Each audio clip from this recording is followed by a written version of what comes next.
now, preview time. So let's take a look at what's coming your way.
What is going on, everybody? Happy Monday afternoon, evening, depending on what part of the world you're watching us. We are the Dads, not always on wrestling, but this month we have been because it's WrestleMania month, and that's what we do on this show. So I am, of course, West Coast Professor Jeff Meacham, and yes, no sleep till Staples, and yes, I said Staples just for Aaron Riff, because damn it, I'm sick of the nonsense when I say the crypt. So anyway, he is the Renegade J.J. Williams. You can find him on the Twitter at RLWJ Williams, because I'm going to go ahead and plug both Twitter since they're actually both on screen at the same time. And man, JJ, it's not on Sunday. It's Saturday. 12 days, as you saw in the little bumper before we started today. 12 days until I'm literally here, probably with this general view, because considering where I'm sitting. But WrestleMania is literally on that horizon, my friend, and yes, we're officially kicking it off next month. I mean, really, this coming Saturday, we're kicking it off, big time. We'll talk about that later. No, I'm not talking about Peter Gabriel. I was going to say I'm not Peter Gabriel, but, why not? WrestleMania 23. 22, but that's okay. 22? 22, Chicago. Yes, sir. 23 was, give me a second, Saliva. Ladies and gentlemen, boom. Right. And I only know that by heart because the one time I actually got to MC at Rocky Horror, I insisted on that being my introduction because that was the theme for WrestleMania. So. Makes sense. And, every once in a while I actually make some semblance of sense on this Monday afternoon. But, so, we're already 2 minutes in and botch. Yeah, that's okay. It is what it is. Okay. That's okay. At least it wasn't me this time. That was for you, Noah, because you're going to have to engage in shenanigans come Saturday. But we'll get to that at the end of the show. Yeah, poor Noah. It's bad enough we're having him call 45 shows in about 3 days. Now we're going to make him sing in the process. After calling the Impact show the day before. Because, that's what we do around here. We are slave drivers up in this bitch. Anyway. So, WrestleMania on the horizon. And I have to give credit where credit is due to the co-host extraordinaire, because top 10 WrestleMania main events. We knew WrestleMania was coming. We knew we were going to have our month of wrestling-centric topics and content all March long, because it's what we do every year. And as good as the top 10 all-time feuds was, and I'm still loving the reaction to that show as we sit here, we figured with the last DADS before WrestleMania being literally the week before WrestleMania week. Okay. JJ's like, I got an idea. Last match of every year. What are our favorites? What are the top 10? I tried to engage social media as best I could. And yeah, that didn't work out so well. But I figured I'm not going to worry about that, only because I know that in the last month, you have been combing through all 41 final WrestleMania matches. God bless you, sir, because you are a workhorse when it comes to this stuff. And I'm looking forward to seeing what you come up with for your top 10. I'm definitely the Intercontinental Champion of this freaking multiverse of media, man. The workhorse. Without a doubt. I'm just thankful we don't have to do any more best matches of this show until we do Heatwave in like July. Right. Yeah. Exactly. So I've got a few months where I can just be like, okay, top 10 ECW champions, I can do that. Okay. Top 10 this champion, okay. Yeah. Top 10 TV villains, okay. It's like I don't have to worry about diving deep into anything until July. Yeah, which is good. Because if we're being real, there were how many heat waves? Like 6, maybe? Maybe. So it's like 38 WrestleManias, 41 matches, 6 heat waves. Yeah. I think it's going to be a little bit easier. Yeah, I think on the onset would agree that this list tore up your heart more than Heatwave, and and if you know, you know, kids. Thank you. This shout to my dad, by the way. If nobody else understood that, that's okay. It's all good. Anyway, we are again. It's funny. I was talking with I think Aaron about this last week when he was recapping Dynamite, I think it was, and I was giddy about promotion. It's like after today, 2 days. Between now and April 6th, where at least I ain't got nothing going on content-wise. So I'm like, all right, here we go. We're on now because I was on the review yesterday. We had a bike night Saturday, so it's just a continual off we go to the races. And man, this one was difficult, I think, for me more than I thought it would be. And again, full disclosure, I don't watch them all back because they're so ingrained in my brain because I do watch every Mania every year because I'm clearly a psychopath. So it was a little bit easier to remember the matches once I saw the list that I had come up with. But it was like, okay, this one. And then I did have to go back and watch a few of them just to make sure my brain was clued in properly. And I did. Memory was on par. Right, exactly. And I did send JJ a screen cap of the list that was finalized as of an hour and 10 minutes before right now. So I have not touched that list. I have not done anything to it or added or amended or whatever. I do have it written down in front of me, and we have the graphics ready, of course, because we're a visual show. Yeah. We have all 41 images loaded in right now because I didn't want to tell Jeff what I had. He didn't want to tell me what he had. Nope. And we didn't want to spend time loading stuff into the StreamYard and end up loading 18 of the same images. Right, exactly. So we just have them all in there from 1 to 39 or 38, excuse me. Yes. 41 different images. And we're just going to start cranking through this shit. And yes, I am proud of my list because the due diligence that I did. Absolutely. It's, as we always say, subjective. What I like may not be what Jeff likes, may not be what you like. You may question some of my picks, and that's okay because that's what the comments are for. That's right. If you're watching us live over there next to Meacham. If you're watching on demand, down where? Down there. That's right. And we're imploring you guys. We are so looking forward to seeing your guys' feedback and comments on our lists. Yes. And 1 week from today, we are both going to go back into the descriptions of these videos on my channel and on his channel, and we are going to add 11 through 41. Yep. So you can see our entire ranking of the matches. Yes. We won't put 1 through 10 in the list because you watch the video, you get our 1 through 10s. Yeah.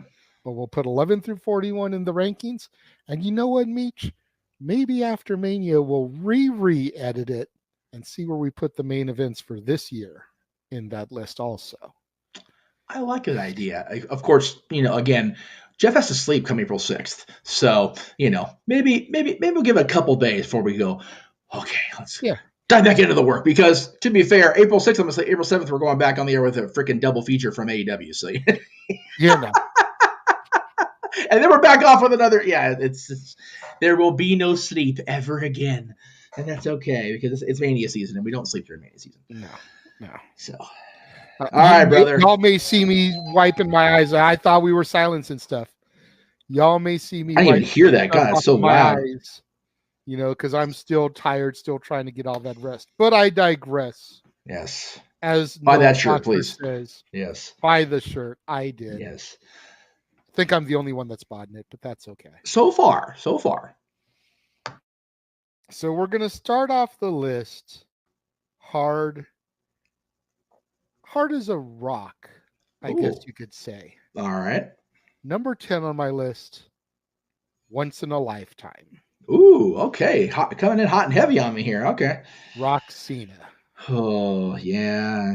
I know this was not a favorite day for the Meacham half of the show. I know. But it was a hell of a day for me because I know this. I have never wavered on my adoration of Dwayne "The Rock" Johnson. No, I know that. From the day I became a wrestling fan in the summer of '98, all the way up until 9:32 and however many seconds on 3/16 day as we filmed this. Hence the text. I am still a Dwayne "The Rock" Johnson fan. It is well documented when he came out to announce he was going to be the host of WrestleMania 27, that I got emotional. So you were there, to be fair. So So seeing him come back and then having this match, and then although I did not put the rematch on my top 10, right, going back, rewatching the rematch, and reading Rocky's lips, I came back for this moment right here. yep, He's telling John. yep. None of that happens if we don't have him come back to be the guest host of Mania 27. It's very true. And you can even go back a little bit further to Rocky inducting his father and his grandfather into the Hall of Fame, and Which is still the happening. jabs that he took on Cena there Yeah. about the Marine. Yeah. Yes. But none of that happens without that moment, and then this moment where Rocky has to beat him to defeat Superman, to make him realize that he's not invincible, Right. to send him down that path for the next year, to get him to that rematch in that moment. And it all begins here. And I love it. And more so than the rematch, Rocky really showed that he had not lost a step in this match. I mean, people are like, well, what about match number 2? It's like, dude, Rocky did a steamboat level arm drag and a magistral cradle pinfall. You show me another Rocky match where he does that shit. God damn it. And considering in the rematch in Jersey, he tore something during a rock bottom. He was so intense in the moment of defending the championship in the main event that he tore something in his abdomen or something during the rock bottom. And you can see on his face when he does it, he's like doing the intense scream. It's like, yeah, he fucked himself up. It's like, we found that out later, obviously. But yeah, again, I not quiet prior to the 2013 Royal Rumble about my dislike for The Rock. I won't say Dwayne Johnson. I'll say The Rock, because as an actor, it was fun to watch most of his stuff. Even he shit on Doom during that promo at 24 that was still going on now. Like I said, but I have not watched that movie since I attempted to watch it in the drive-in. It's rough, brother. Thankfully, I watched it in the drive-in, so I was able to explore other options instead of watching the movie. But I'm just saying. And you know what? Looking back now, Dewey would be like, that's fair. That's fair. He'd be like, get you some, brother. We appreciate you. Because The Rock knows what's up. The Rock says, get your shit. Okay, anyway. Going back literally this year and watching the Rivals episode on A&E of this feud, and realizing now, looking back, that the digs he took at every damn buddy in that Hall of Fame speech prior to giving the speech, because he took about 45 minutes to do the digs and about 20 seconds to actually induct his family, because, Rocky thought he was at a roast instead of a Hall of Fame ceremony. Right? Like, God damn. Like, we tried to get up and go to Mania tomorrow, Doc. Can we please go to bed? Like, Jesus. And Flair's still got to come out here and do his shit. Flair still has to come out to a chorus of woos for 35 minutes. Seriously. Flair's got to come out, and Rock took so long. The Hunter's out there as a governor for Flair going, dude, Nate, we got to get to bed. Like, you got to wrestle Shawn tomorrow, dude. You got to get some sleep for real. Anyway, knowing that it was done with purpose and intent, like the seed was planted, when John was, running his mouth. Full admittance, John, was digging at Dwayne. I fully admit that myself. But, that little seed was planted where Rock dug on Marine. John gives the classic meme face. And then that's when we're off to the races for real. And people didn't really, I mean, some of us did, pick up on the nuance of that, but that was entirely done by design, every bit of it. And, when you're sitting in a crowd and you're like, oh, God, this speech taking forever, you don't realize it. But, when you look back 15 years later and go, oh, all right, got it. And yes, The match was what it was at the end. The tailspin that John's life went into for real just happened to be after this match. So great thread weaving throughout the course of post this match. So great start. Freaking took us 13 minutes to discuss this one. So, good on. Yeah, I'm just Here saying. we go. This is going to be the endurance episode. Yeah, for real. It's like, that's why I said on the ECW champion, followed by Raw for Mania. And I have 6 Eastern, 3 Pacific. I'll probably have to change the graphic in post to make sure we're ready to go for Raw, because it's the Raw of the week before WrestleMania. We got to make sure we get our shit in by 5. We'll be good. Oh, God. So you follow up The Rock Cena, and you're like, man, you're already coming in hot and heavy. Right? How do you follow that? Yeah. I followed that with a match that, for as amazing as it was, and I sit here and it's better than Rock Cena 1. Yeah. Imagine how much better it could have been if the man losing the belt had been healthy. Right. Mania 14, Michaels Austin. Yeah. Yeah, exactly. Like, you figure Austin's coming to this after the heels of that botched pile driver from Owen Hart. Yep. So he's already having to switch up his style from the technical wrestler that Stunning Steve and the Ringmaster was into the brawling Texas rattlesnake we all know today. Yes. And then you've got Michaels in his jacked up back thanks to that landing onto the coffin from the Rumble. And you watch this match, and I remember the first time I watched it. I didn't know about Michaels' injury because I hadn't been a really big fan at that point. That's fair, yeah. And I'm watching this match, and I'm like, holy hell, this is amazing. And then I got educated about how, as amazing as that was, he was doing that with a damn near broken back. Yeah. Yeah. And that just, what? Yeah. We joke about these superstars and how wrestling's fake. Rah, rah, rah, rah.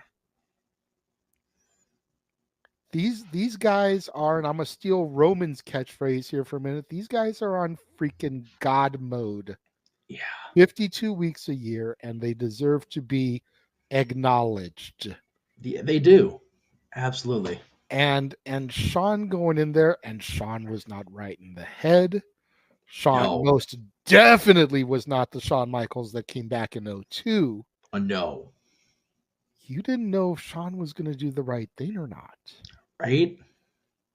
Was he going to put Austin over? And the story of the match was just so amazing. And then where do we go from here? Boom, off to the races, Austin McMahon. Yep. Arguably the greatest rivalry in WWF history. Yeah, we talked about it the other day or a couple weeks ago. So yeah, it's like it all begins here. Yep. Yeah, people always talk about WrestleMania being the start or the end of the WWF season. Man, this match was so. And this is not on my list. That's why I'm expunging on it a little bit. That's fine. I was hoping for that. Go for it, bro. Yeah. It's so much like Rock Cena. When you look back, you go, okay, so that's why.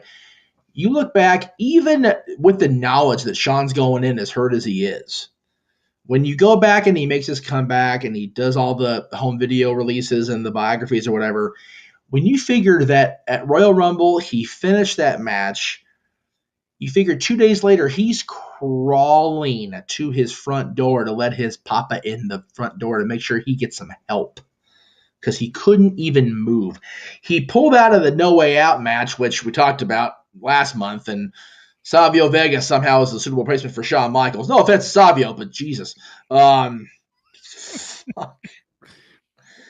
Texas, no less. Let me just throw that out there, too, because, But the things that Shawn Michaels did in this match, pilled up or not, on whatever or not, Dude, seriously, just tattoo the giant Kryptonian S on his chest.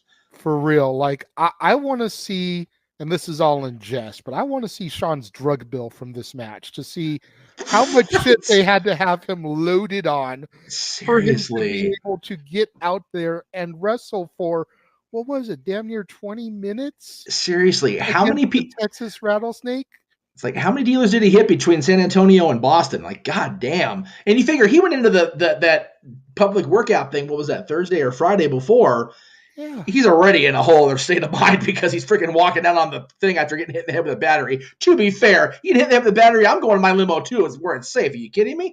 But then he comes back out and does the whole the kiss thing with Tyson, which, again, Tyson's part in this cannot be understated because it got everybody in the media world up on this shit. Yeah. And I will forever, praise Vince McMahon and Mike Tyson even. It's not popular to praise either one of those two guys, but fuck it. It's our show. I don't care. But Shawn Michaels here, without Shawn Michaels being there, does the Austin era really begin, as JR called it after the match? Yeah. I don't think it happens near as big without him beating Shawn Michaels.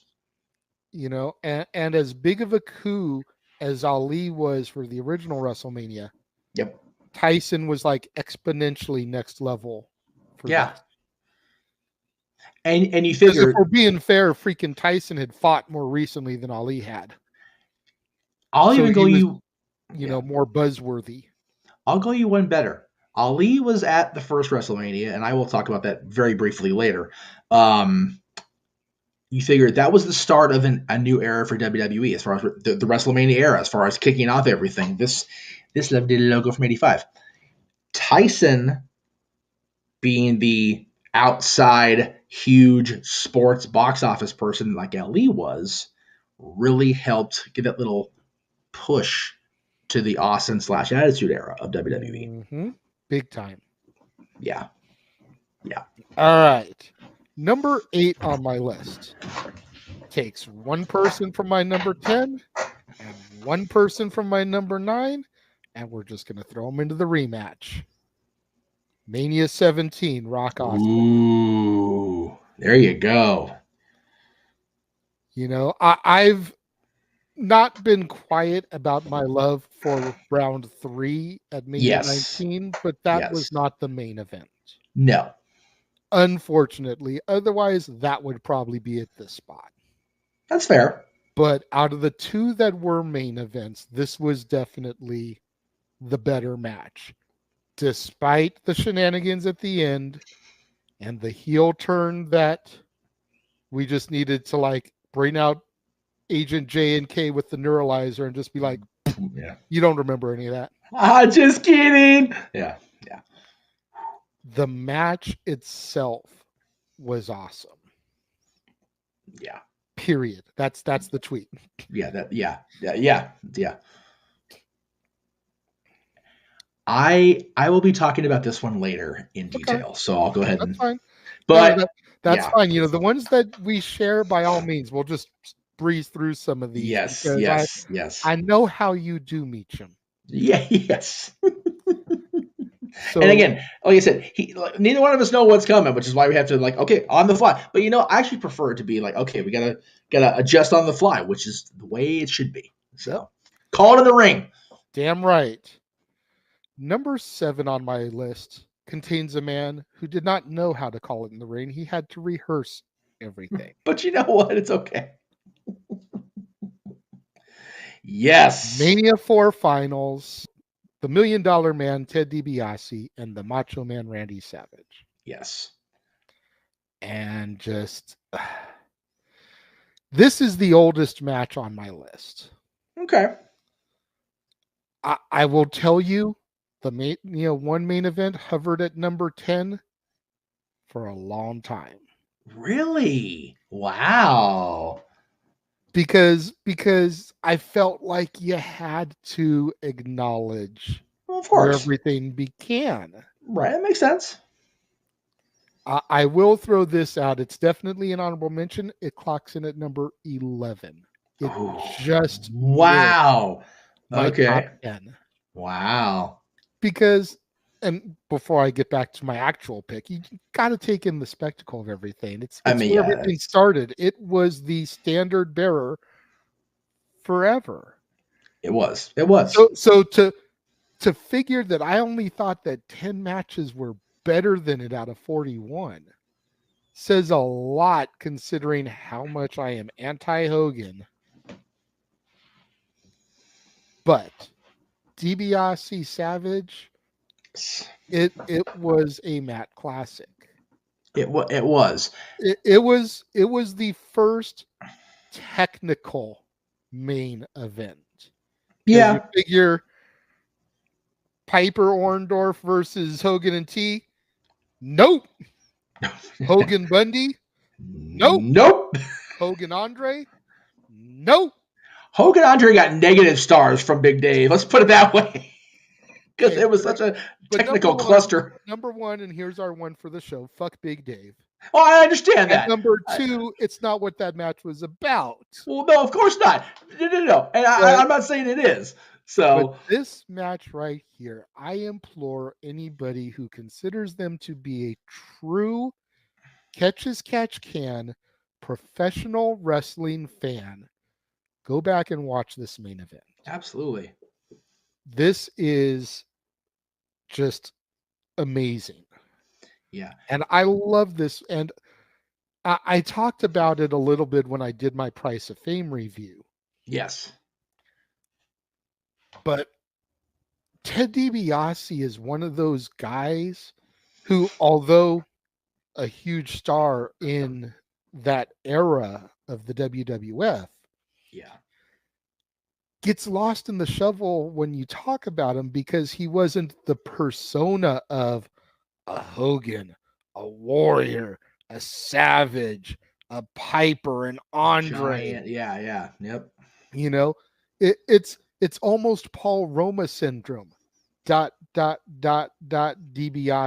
Yeah, and that's such a shame. About all the characters that were there at the time. Yep. And DiBiase does not get the credit he deserves. No.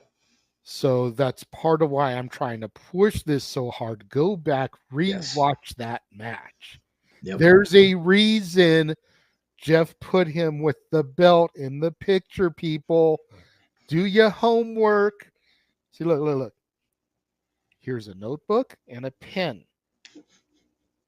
He does his homework on research. This. Yeah. I have pushed for years, and DiBiase himself finally jumped on the wagon about 2-3 years ago about he should be recognized as a former WWF champion. And I put it in my review. Yes, you did. Yes, you did. And I greatly appreciate that, by the way. And I appreciate using the graphic I made, even though it's 41 matches. This is the only one that didn't have one that I had to actually make it. And damn it, I'm proud of that because you know what? In my opinion, DiBiase goes into the tournament defending the championship. He is freaking straight. Young Bucks and DDT 3, or whatever the hell they call that damn tournament. DDT 4, sorry, whatever it was. He is defending the title throughout the whole tournament. And damn it, that's how it should be. That's right. So that's why he's wearing the belt in that graphic, because that's how I feel. And this isn't on my list, but I'm surprised. Man, it is, like you said, it is a major transition from the spectacle as the main event to, yes, it is a grand spectacle because Hogan's out there, Andre's out there, it's Trump Plaza, it's the whole thing. But it's still a technical masterpiece. Mm-hmm. And even Hogan Savage a year later, while still very emotional, very storyline driven, also was arguably Hogan's best WrestleMania main event in terms of match quality. Yeah. Same with Hogan Warrior. Both those guys had the two muscleheads had a great technical match. No, it's not going to get, freaking the 5 stars or whatever, but for what it was and what it could have been, those two really went to town. Yep. And it kind of set the tone for, okay, so we have a grand moment, Hogan and Andre, the biggest match of all time, but technically it sucks from the back. So let's see if we can balance things out. And for the most part, I think the main events have been a good balance of the two since then. So Absolutely. great that it's on your list. I appreciate it. And again, thank you for the graphic love. I appreciate that too, because No problem. it's the only one. I even found the damn Undertaker Sid one that was on television. Like, damn it, I've looked hard for that mucker brother, and I found it. So, There you go. Anyway. So that was number 7, Yes. and that was the oldest match on my list. Yes. Coming in at number 6 is the most recent match on my list. Okay. And when I click it, it should not surprise anybody. Mania 37. There you go. Sasha Banks and Bianca Belair. All right. I cannot sing the praises of this match enough. And definitely. People are going to be what they want to be as far as Sasha Banks, Mercedes Varnado, Mercedes Money, Monet, however you want to call her these days. Yes. But God damn it, you want to talk about a classic and a spectacle rolled into one. Yep. The very first all black, all African American, however you want to call it, main event in WrestleMania history. Yep. Let alone its 2 women, the very first one-on-one women's main event in WrestleMania history. Because the 35 one's a triple threat. Yep. And these 2 ladies went out there, tore the house down, and had Bianca not lost the belt at SummerSlam to the returning man, Becky Lynch. Right. I think that reign could have been even better than it was. But that girl's got her makeup right now. Yeah. You know, she is currently the longest reigning black singles champion in WWE history. Period. That's true. That's very true. Montel Vontavious Porter's record at 433 days with his United States title run. Yep. 343, excuse me. No, you're good. Twisted the numbers around. Yeah, it's okay. But, I mean, it's just so good. I cannot say enough good things, especially about Bianca. Sasha is what she is. You know, so as we're taping this now, yes. Some people, yeah, at that time, flawless. Even after having even after having sat on that little timeout she took the year prior because of the tag title loss, you know, she came back and, you know, stepped up her game. Goes into Mania as a champion. Main events. The first night. So it's definitely, and again, I will be talking about this one later as well. It's on my list as it should be. Yeah. So yeah, I'll say more, but again, great that it's on both our lists because damn it should be. So that's the bottom half of my list. Right? We now and you want to talk about the heavy hitters that are there. It's like, what's better than Rock Austin? What's better than Michaels Austin? What's better than Rock Cena? Right? You know, I mean, there's so much good there. How do you top those? Yeah, that's number 5, starting the second half of my list, is a match that wasn't supposed to be. Because it was supposed to be a rematch from the year prior. But somebody got hurt. Oh, nice. Yes, the Raw match is better, blah, blah, blah, but the Raw match isn't the WrestleMania fucking main event. There's number 2 for the day. We're not on my list yet. Shawn Michaels did something for John Cena that John Cena desperately needed. Yep. He brought out that side that had been dormant in John for years. Yep. Hunter kind of brought it out the year prior, Yeah. but not to the extent that Shawn did here in this match. Yeah. I mean, and then you had the whole they were tag champs going into the match, Right. having that run. It was so good. It was. And I'll also expunge on this one later. But I'm sure. And once again, Cena kicking off part of my list. He kicked yeah. off the bottom half of my list. Yeah. He's kicking off the top half of my list. Yeah, John popped up a lot more than I thought he would. I'm not gonna lie on my list. It's one of the, and again, it's not trying to be biased. It's just I was surprised that he was on as much as he was. This is the last time John will appear on my list, but the fact that he started both halves of my list, I think, says exponentially positive things about as much shit as I give the man who cannot be seen. Right, Rhea Ripley?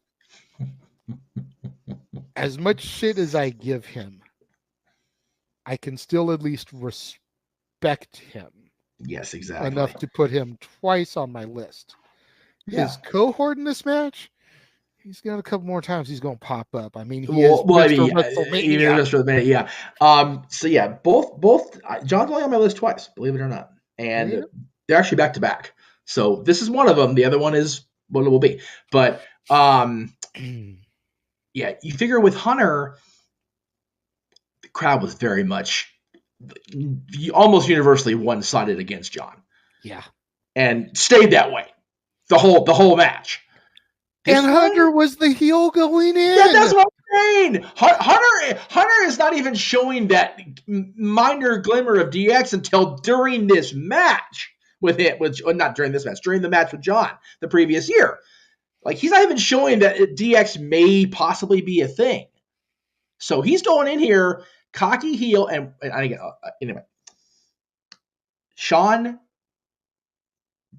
goes in as the favorite in this WrestleMania. He's defending his buddy's, spot pretty much that was supposed to be Hunter's. And to John's credit, John was able to get the crowd at least with him by the end. So I applaud that part of it. But I'll talk more about all that shit later. So number 4 on my list. I've just got one word for you. Okay. WrestleMania. Oh, look at that. I love it. And yes, as I watched it back, I did it again. Hell yes. And played the final countdown for Bryan's entrance. Absolutely. And was in tears come the end of the match. Absolutely. This match was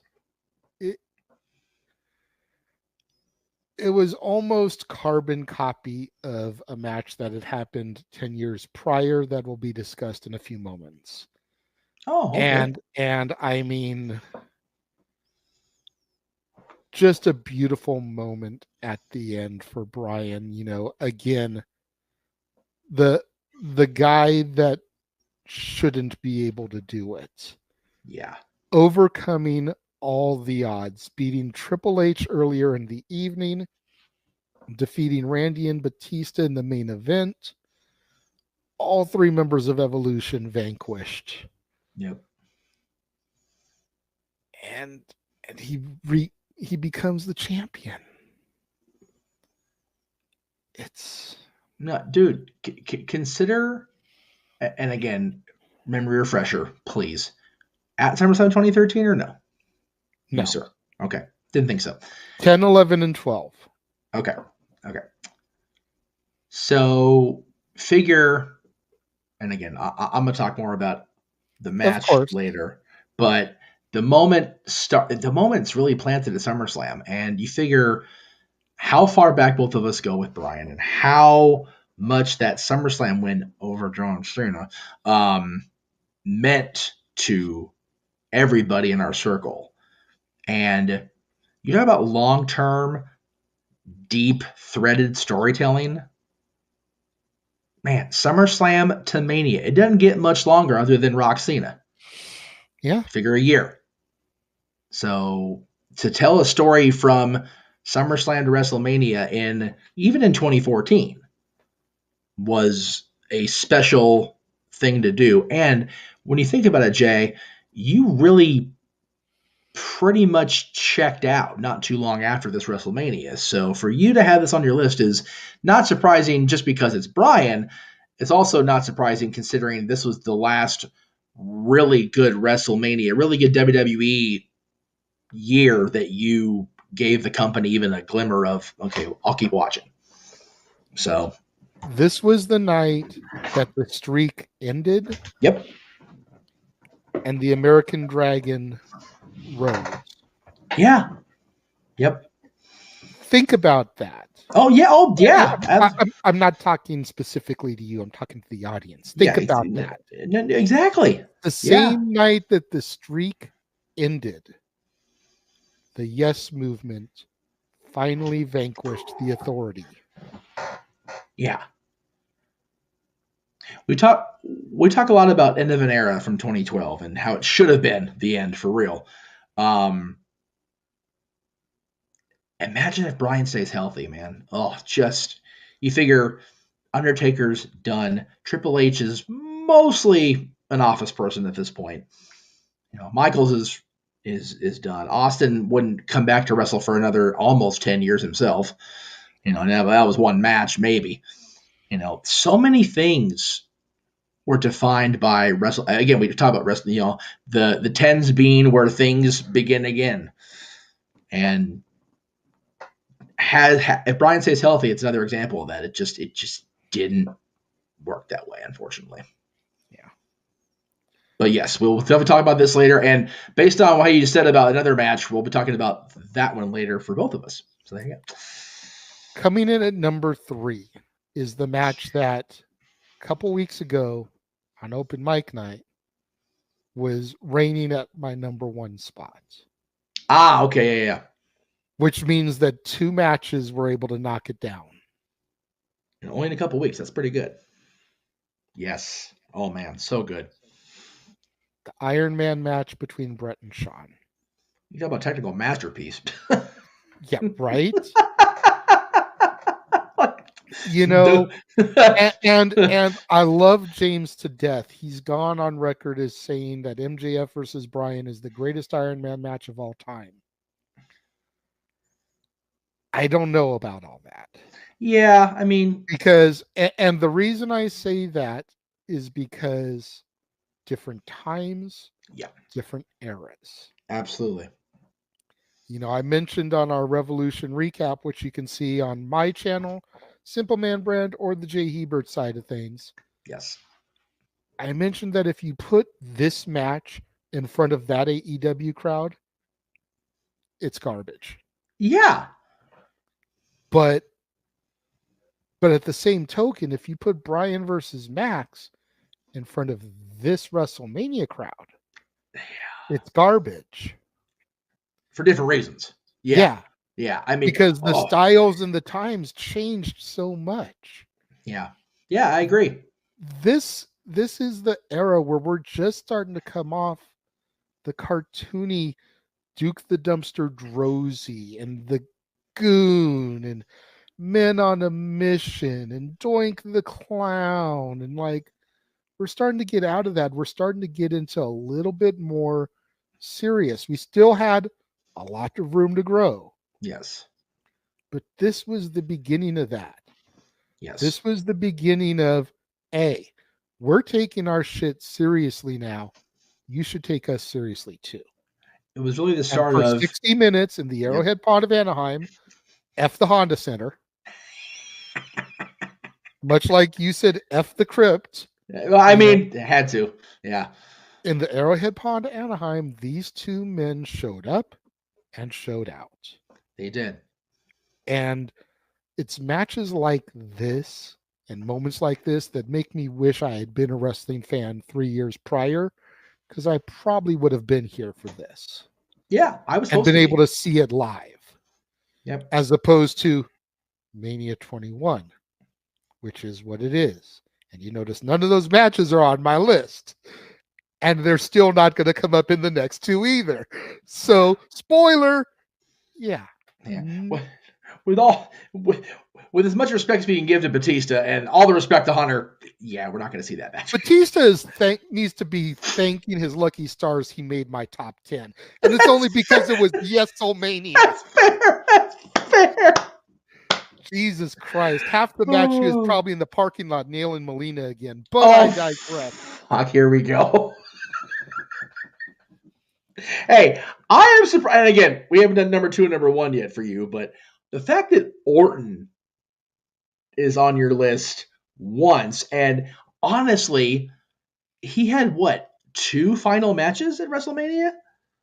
And the other one was what it was because of the pigeonholing of it. So, yeah, Big Dave and Randy definitely owe Brian a shit ton of gratitude for being on our list at all.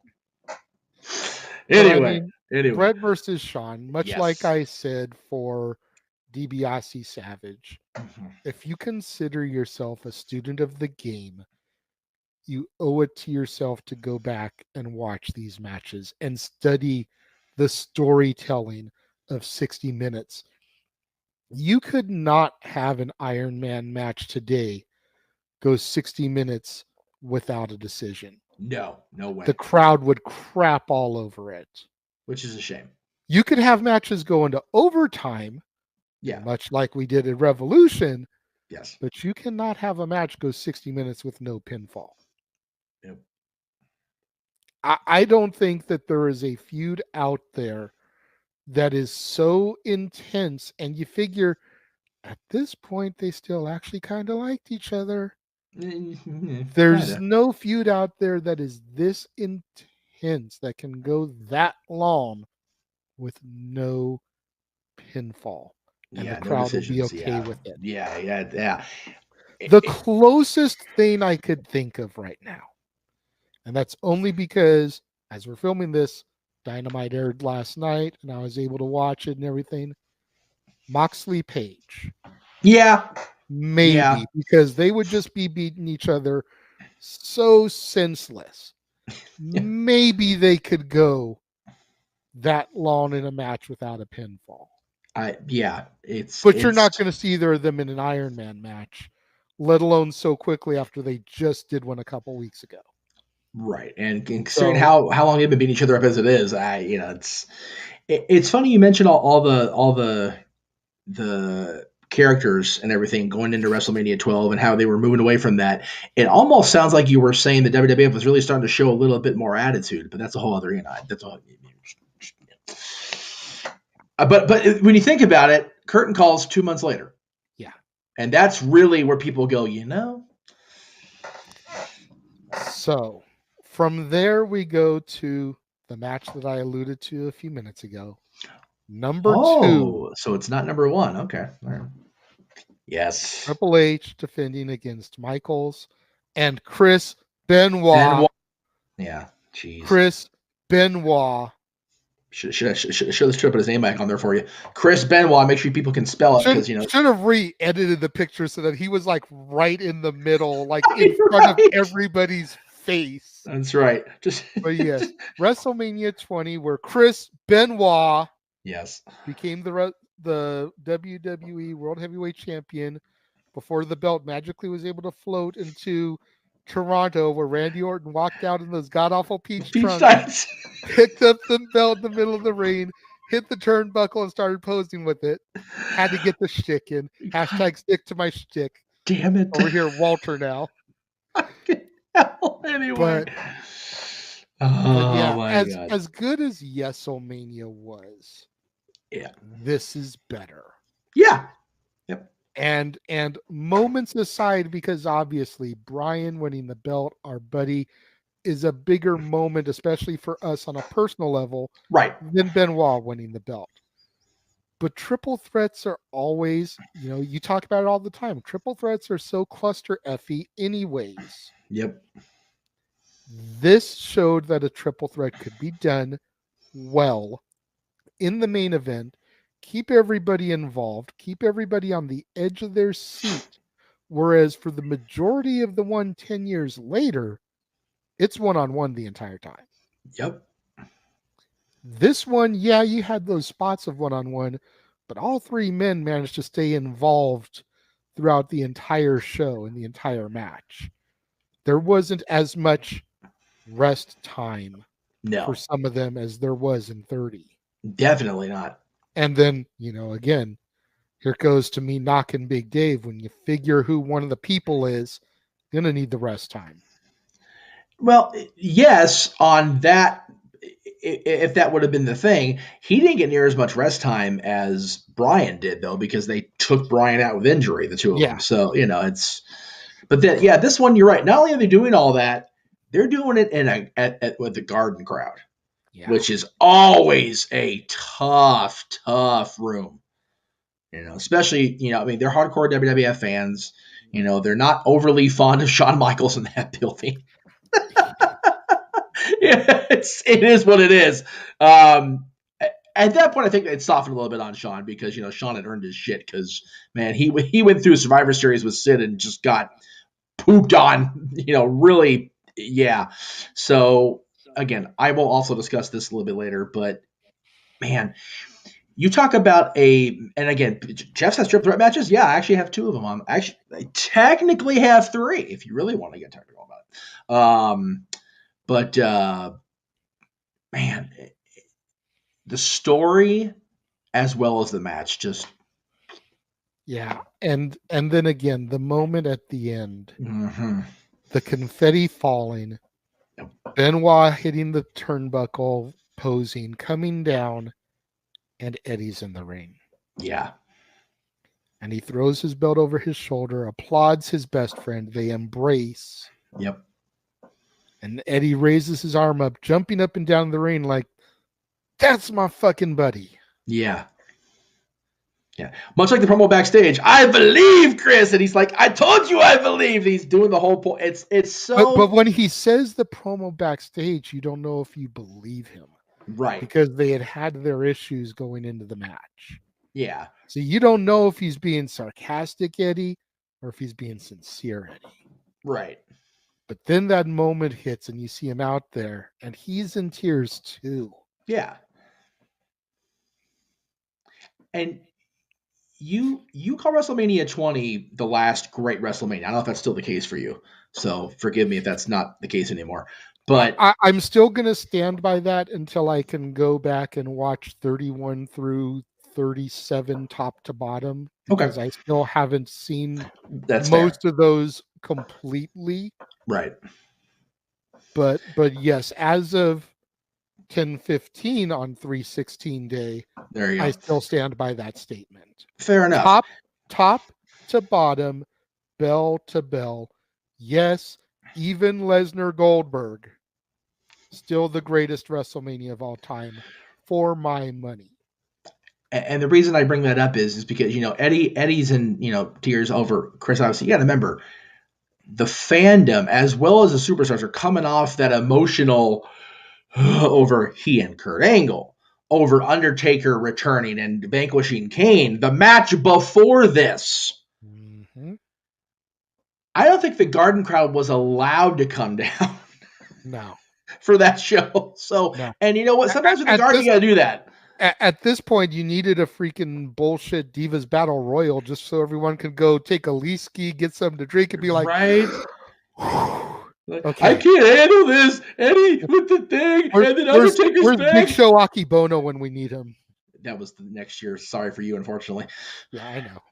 And that wasn't even second to last, like a little buffer between the two. They had that and the 2 world title matches, and both matches still sucked. So, again, hug for everybody that's at WrestleMania 21. We love you, folks. We do. We do. So if this isn't number one, which you assumed it would be. Yeah, I did. What could possibly be better than WrestleMania 20? Because it had to come after Mania 20. Yeah, because that was that's fair. Career versus streak. Oh man. Okay. Wow.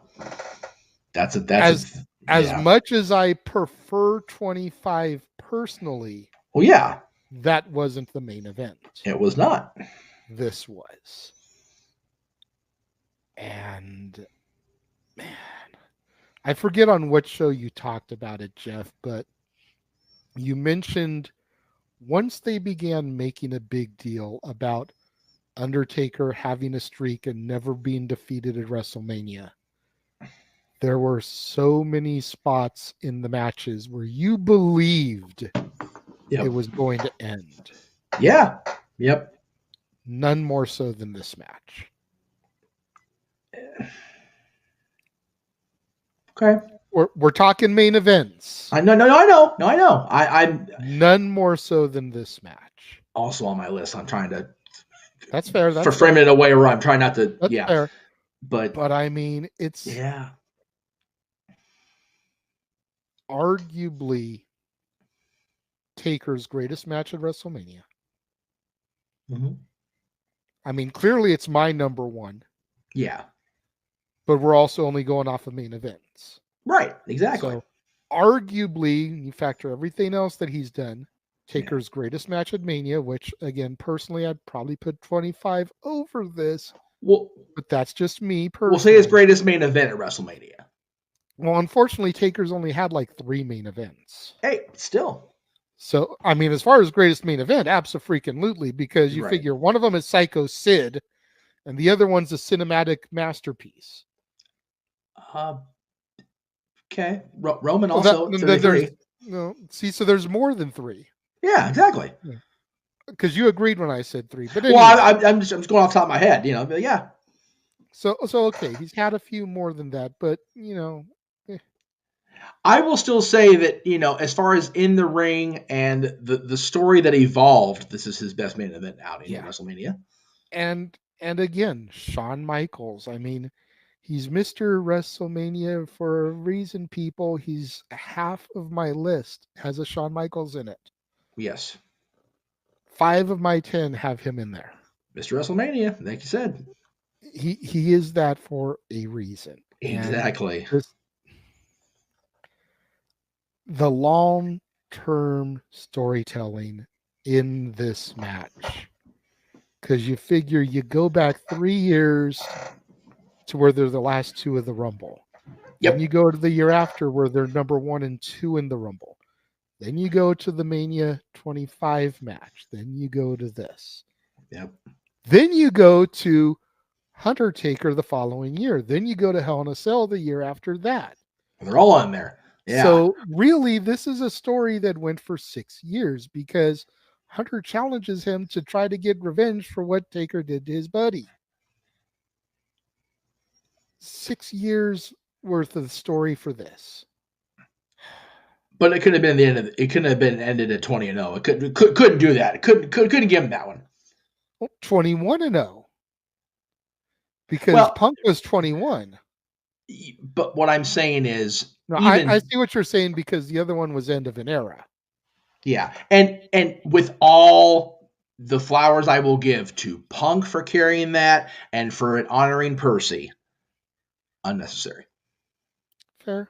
20-0 should have been 20-0. That 20-0 should have been 20-0. 21-0 should have been 21-0 because everybody knows, much like how the house always wins and you always bet on black, 22 is a bust. Yeah, exactly. Good analogy. I like that. That was good. So when he went into that match, I already was smelling something. Really? Interesting. And then you figure who he was fighting. Yeah. And, not to get off into a sub-tangent here, but if Brock doesn't beat him, the NCAA Division I heavyweight champion of the world, the former UFC champion, legitimate fighting athlete. Yep. Nobody ever beats him. Right. Period. No, you're right. And it's if the most legitimate athlete to fight Undertaker at WrestleMania, because there's Kurt, Olympic gold medal, cannot defeat the Undertaker at WrestleMania, he never loses. Because anything else is like, how is Roman going to beat him a couple Brock years could. later, and Yeah. Brock couldn't. But again, to talk about, we always talk about that butterfly effect, that pulling that thread. Does Roman Undertaker even happen without the streak dying in the first place? So again. Does Cena get squashed in 2 minutes? Yeah. Well, when you go back and watch the last documentary, that was if the streak hasn't ended, because Taker had to go out there and be like, God damn it. Yeah. And again, that was supposed to go longer. They cut his time. If you watch the documentary, they cut that time. Which, they cut a John Cena time. Yeah, they did. True story. They were supposed to cut their time for these matches. Exactly. But they were like, no. Yeah. There's too much story here. No. Yeah. So yeah, number one, streak versus career. Okay. Well, we'll throw a little trailer here, but real quick. But yeah, I'm surprised at where that one landed compared to the other ones I thought would land. So, but I applaud. Very good. So before we get into my shenanigans, speaking of shenanigans, I was gonna say we're talking about WrestleMania, Jeff. Oh God. WrestleMania, the kickoff party official begins in less than a week. Yeah. You figure at this point, yeah, it's going to be about 7:00 by the time we actually hit this point. So yeah, it's. So let's take a look at everything that's going to be coming up on the Jeff Meacham Network multiverse of media for WrestleMania week.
Like you said, man, it's less than a week away when you figure what time it is on the show right now. I'm so stoked, man. And again, we've got open mic night coming up that we'll talk more about later on, and we've got the watch along on Friday, and just there's so much going on. It's crazy. I'm ready for it, man. And I will say, 1, 2, 3, 4, 5. We share 6 this time. Not bad. And surprisingly, none of them in the same placement. That doesn't surprise me. Okay. But because everything is so subjective. I mean, yes. Honestly, the only match where I thought we might share the same placement was number 1. But I'm curious to see what else you've got on there that might be your number 1, right, if that's not it. Which is not. Yeah. Yes. Yeah. Obviously. So, I mean, but you talk about WrestleMania. We talk about everything being just less than a week away. And I joked with you a while back in our private chat. I'm full-blown Jesse Spano right now. Right? I'm so excited, but I am so scared. And more nervous than scared, but I mean, you got to I got joke there. Yeah. It's a year ago. I was just a guy participating on the channel, open mic nights, here and there, doing dads, whatever. A year later, I'm going to be sitting here virtually alongside the simple man with the spectacular voice, Noah Foster, and I'm going to be calling the action with him. We're going to be doing the Hall of Fame together. We're going to be doing Stand and Deliver. We're going to be doing both nights of Mania. And then me and you are going to do the Raw after Mania. Right. After the East Coast feed with Noah and James. Yeah, it's I would not have imagined a year ago no. that I would be sitting here, Jerry Lawler to good old JR Well, for jeez, Wrestle freaking Mania. I know. It is crazy how I go back and I watch WrestleMania 33, and this isn't one of the ones on my top 10, so I can talk about it just for a brief second. And having Undertaker peel off that attire and leave it in the middle of the ring, and me being resolved then, this is 2017, to being done with the wrestling podcast part of my life. I was over it. No more talk wrestlings, no more any of that stuff. And man, I think about how much the world has changed. God, I'm getting choked up in 6 years, and how I've been able to find the balance between having I say regular job, working at Disney, it's not actually a regular job, but and doing this, and it's like people ha me that, dude, you're living the dream. You've been wanting to do your whole adult life. You're working, making money off wrestling, and you're making money in the real world. It's like, yeah, actually I am. It's scary. And not just any real world, you're making money from Disney and you're Yeah. making money from wrestling. Like, if there could have been a better bookend for a Jeff Meacham employment story, Right. you're making money off of the Mouse, Yeah.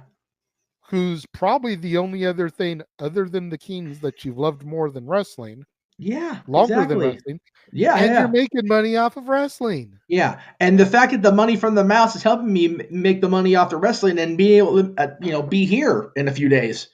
It's a mind fuck, dude. It really I believe is. it. It really is. But we digress. Yes, please buy that shirt though, because we still need to make some money off that damn website. And if you don't buy it, that's bullyism. That's yeah. By the way, Pro Wrestling Tees, come on, you guys are killing me. TikTok. That's TikTok. right. TikTok. I won't send Scott after you though, because she's too pretty for you. I will send Cross after your asses though, because I'm just that cruel. So unless there's something else. Well, I actually was gonna. I know we didn't. I know if you wanted to, do this after, or you want to do it before, I do mine. I did have honorable mentions, and I know we're gonna have our actual rankings that are gonna go up in the description a week from now. But I did want to talk about stuff that didn't make my top 10. I only had 4. I'll be very brief. Okay, I mean, if you want to, I just figured that, and this could be a cop-out if you really want. No, even the shittiest WrestleMania main events, right? Everything that wasn't in my top 10 is an honorable mention, right? And because it was worthy enough by Vince McMahon and the people that did creative and booked at the time. All right, that was supposed to be the last thing we saw. Right. And I don't disagree with that. So that was just going to be my honorable mentions, was going to be everything that wasn't in my list. But if you have a few specific ones that you want to pinpoint, then go ahead. Yeah. And I only have them for very, very specific reasons and very subjective reasons. The first one, I mean, it is what it is. It's the first one. Without this, it's funny. We talked a lot of work about, it all started with the Mouse and it's the 100th anniversary of the company and all that.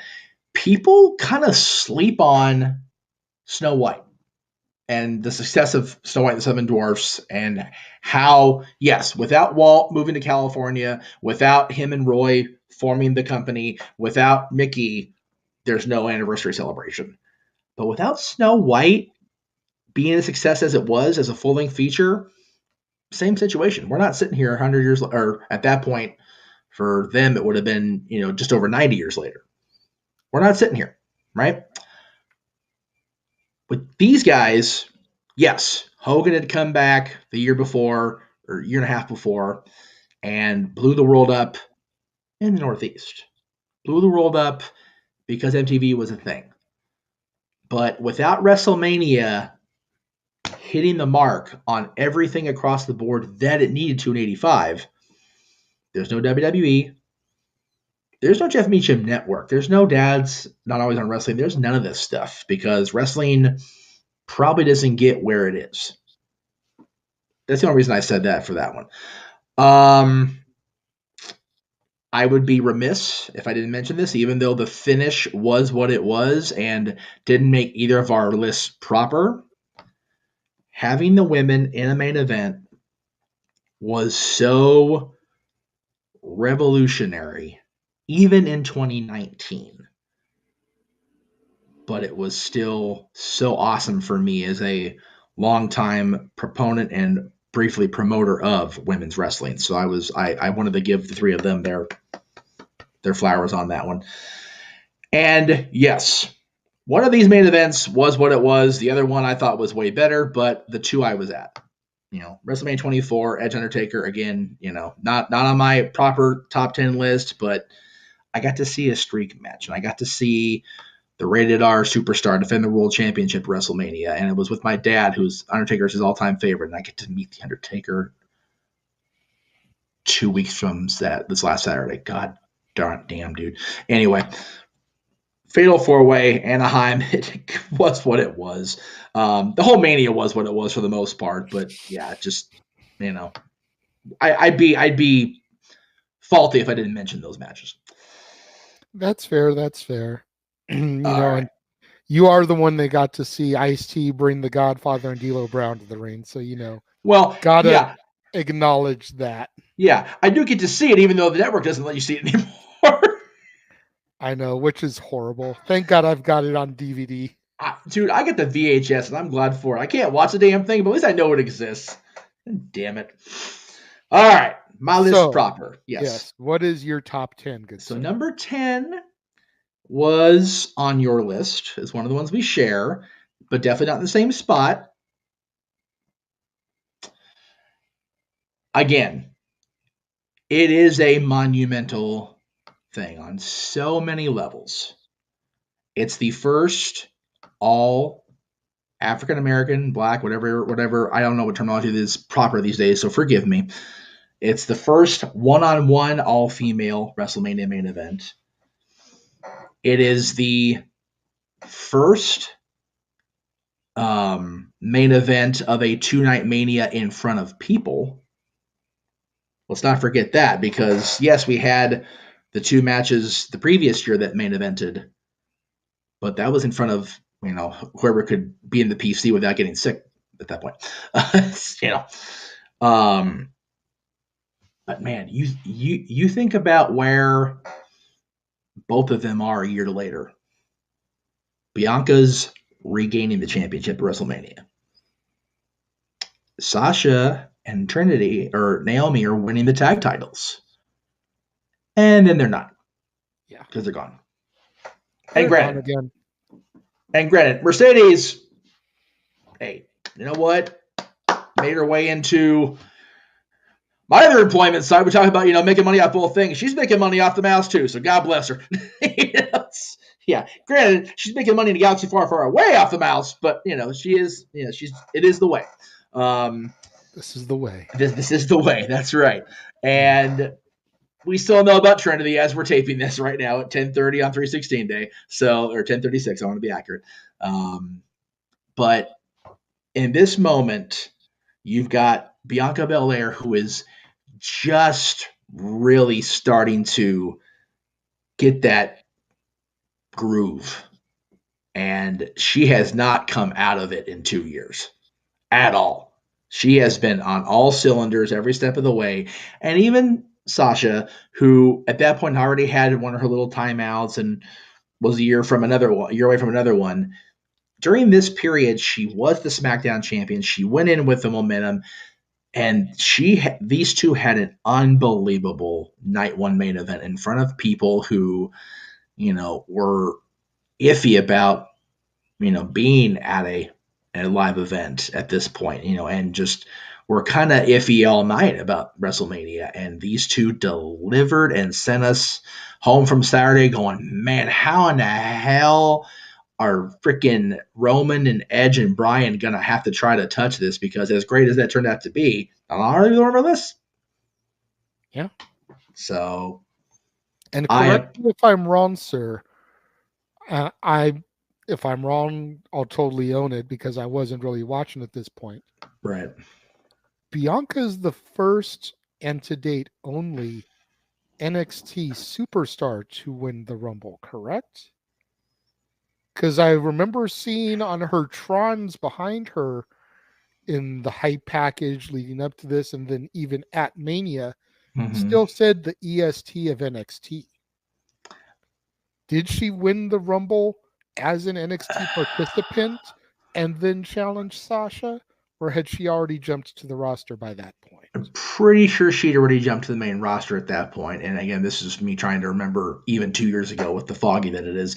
But I'm 90%. I'm saying 90. I'm saying 90% sure she'd already jumped up because you figure Charlotte and Rhea the year before was Bianca at NXT. You don't even go here. So I'm pretty sure that all three of them had already. Definitely Charlotte was, and I'm pretty sure Rhea was on her way up, but I think Bianca had already jumped to the main roster. Either way, she's definitely the EST of the entire company at this point. I mean, like you said, she's the longest reigning Black champion in WWE history. Period. End of sentence. Singles champion. Singles champion, to be fair. That's the New Day still have the tag record. And if somebody touches that at this point, god damn it, no. That's a long time for one title reign. Lordy. If anyone can do it. Yes. Well, okay. So here's my argument, and we're going to go into a side tangent really briefly. Is Roman not considered part of that community? He's Samoan. Just some. That's true because Rock is half black because of Rocky Johnson. That's fair. Okay, that's right. I'm like, they're cousins. I forgot. Rocky Johnson's the wild card. What a surprise. Fucking Rocky Johnson. Anyway, watch Young Rock. Y'all know what I'm talking about. It's not most of that's not far off. Jeff. Yes, sir. I know. Okay. Number 9, Meacham. So number nine is number 9. Did that one for my daughter if she happens to watch. I appreciate you. Not on your list. Okay. But it does feature participants in a match that will A, come up later on my list, and B, that was on your list. Now, my list is much more about the story behind as well as the match itself. Because you figure the story behind this one is everything. Yes. It literally you mentioned it when you talked about Austin and Michaels the year before. You know, Austin wins the championship. Vince had gone on TV the week prior. You know, I don't want Austin to be champion, and he wins. And the entirety of the time between March 30th, 1998 and March 20th, 1999 is all about McMahon and Austin. Mm-hmm. It didn't matter how many other people got involved. The story was Vince versus Steve.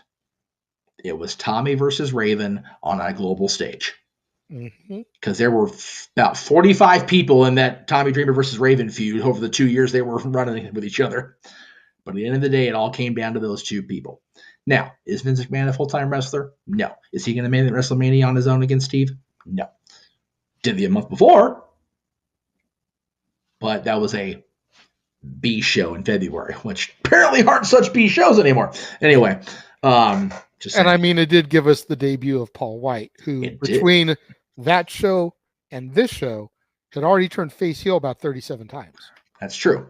And still didn't take near big pictures with Mickey as I did that period. So there you go. There is that. Even 99, I was still doing that shit. That was still the gimmick, brother. Gotta do the gimmick. But not only was it Austin McMahon, it was the evolution of the guy that when you started watching, luckily it shed the Jerry curl by this point. but he was the ruler of a faction. And he went from that even at that point, he was already winning the crowd over. And then he wins them over more, and he sheds the nation, and he goes into Survivor Series, and he's gonna win. He's gonna battle the evil empire and the corporate chosen one of Mick Foley, which sounds so funny now saying that. And then nope, just kidding. Rock's our guy.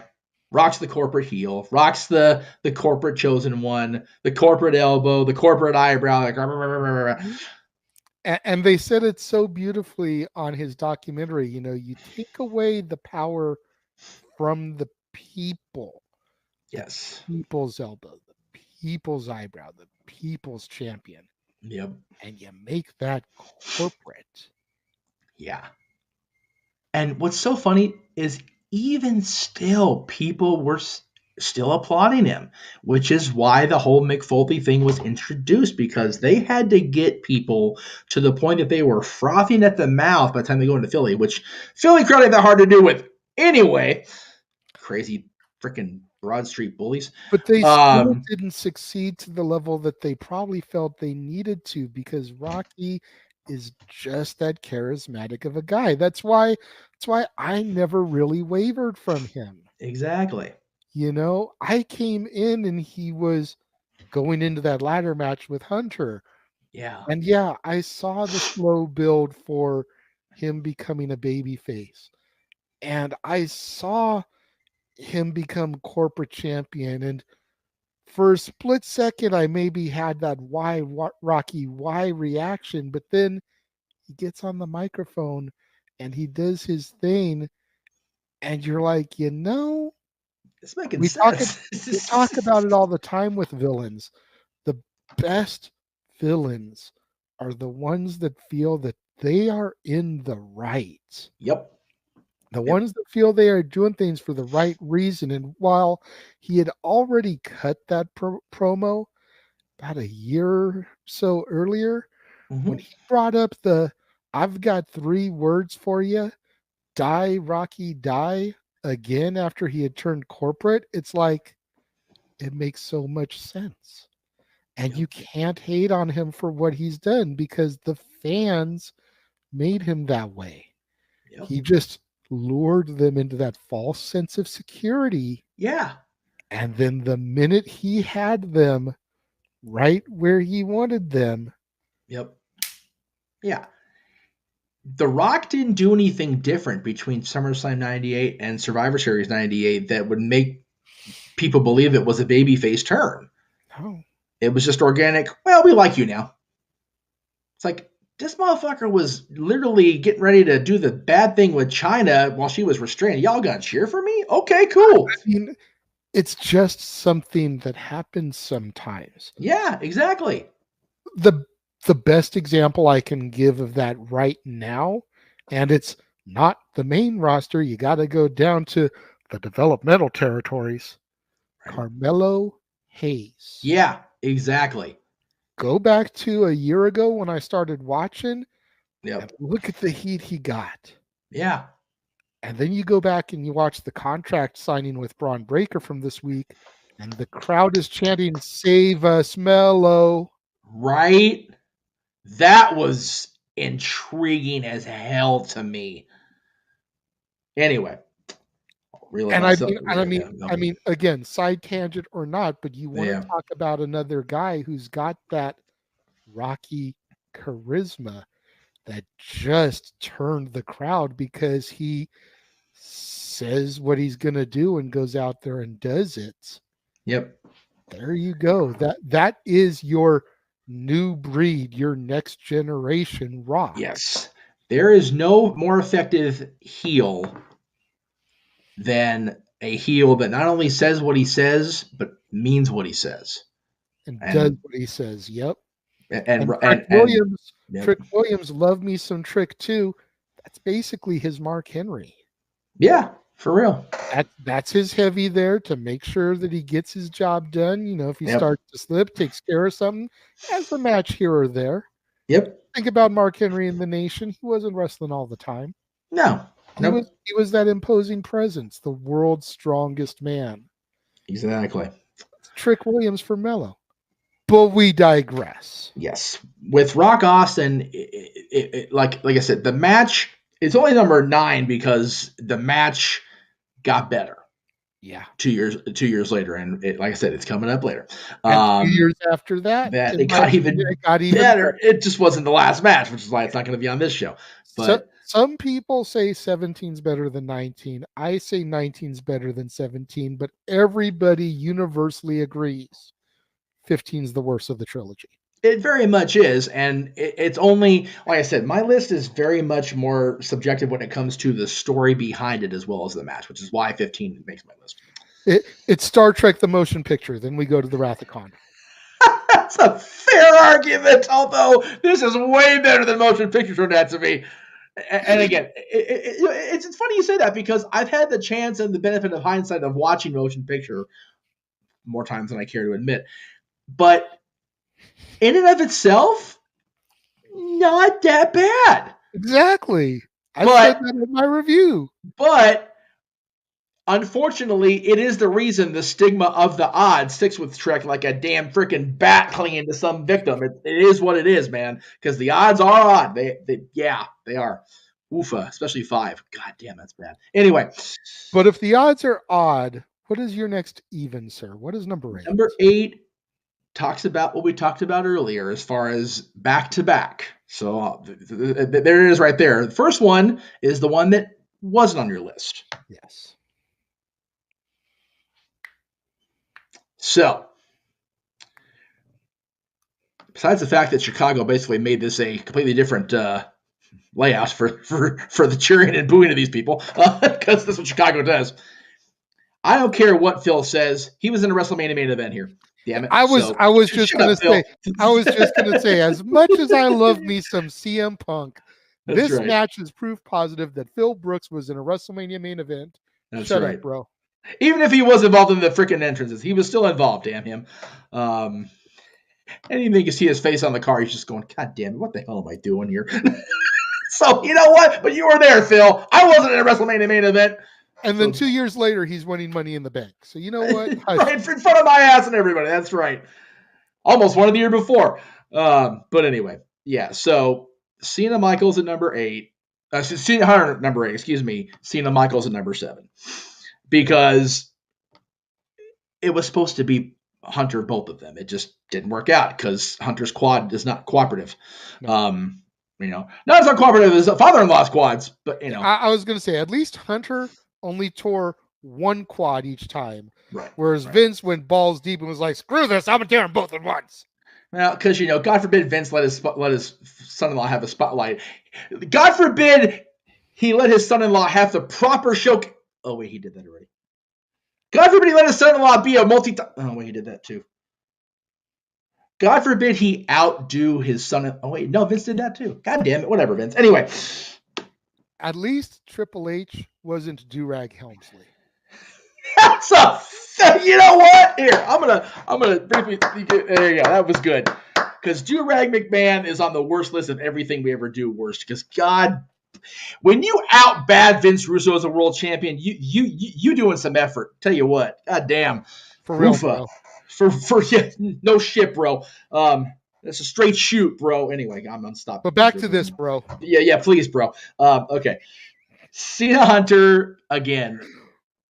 The only reason I have it as low as I do, but still on my list, because it ties into Cena Michaels, which was so good. This was the one main event that Hunter was involved in that I go, oh, not a good look, Granddad. And I say that because press conference, going into it. He goes, it's around this time, we get the butterflies, we get nervous, we start getting worked up, and I never felt better because it's going to be the easiest night of my life. It's like, okay, so you're saying that if you beat this guy, it's because you should have, and it's a cakewalk. But then you lose.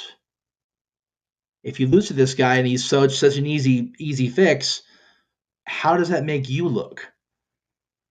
And I still argue, Jay, to this day, that the only reason that the DX stuff came into our viewpoint on screen that night was because there was a realization of I shot myself in the foot here. by burying Cena going into this. And the crowd's still with me, but I'm going to lose this match. I need to come out looking strong. And if I tap out to him, which he did, I think, yeah, I got to have something to build off of after this. And 2006, man, that nostalgia was there, and people were ready for DX to be back. Big So, time. Yeah, at WrestleMania, there you go. Very good. People were ready for DX to be back in 2002 when we thought we were going to have it. Yes. And Triple H pulled the wool over our eyes. Yes, he having did. Been the guy who attacked Shawn. Yep. Which we talk about rivalry. 4 more years. Yeah, it was like waiting for a presidential election. Except it turned out better for the most part. Depends what you're talking about. Anyway. But yeah, these two, Cena battling DX back-to-back years. Again, it should have been Hunter both years, but man, Shawn Michaels and John Cena turned what could have been maybe not chicken shit, but maybe day-old chicken salad into frickin' let's put it on our plate every night of the week chicken salad, because that match was so goddamn good.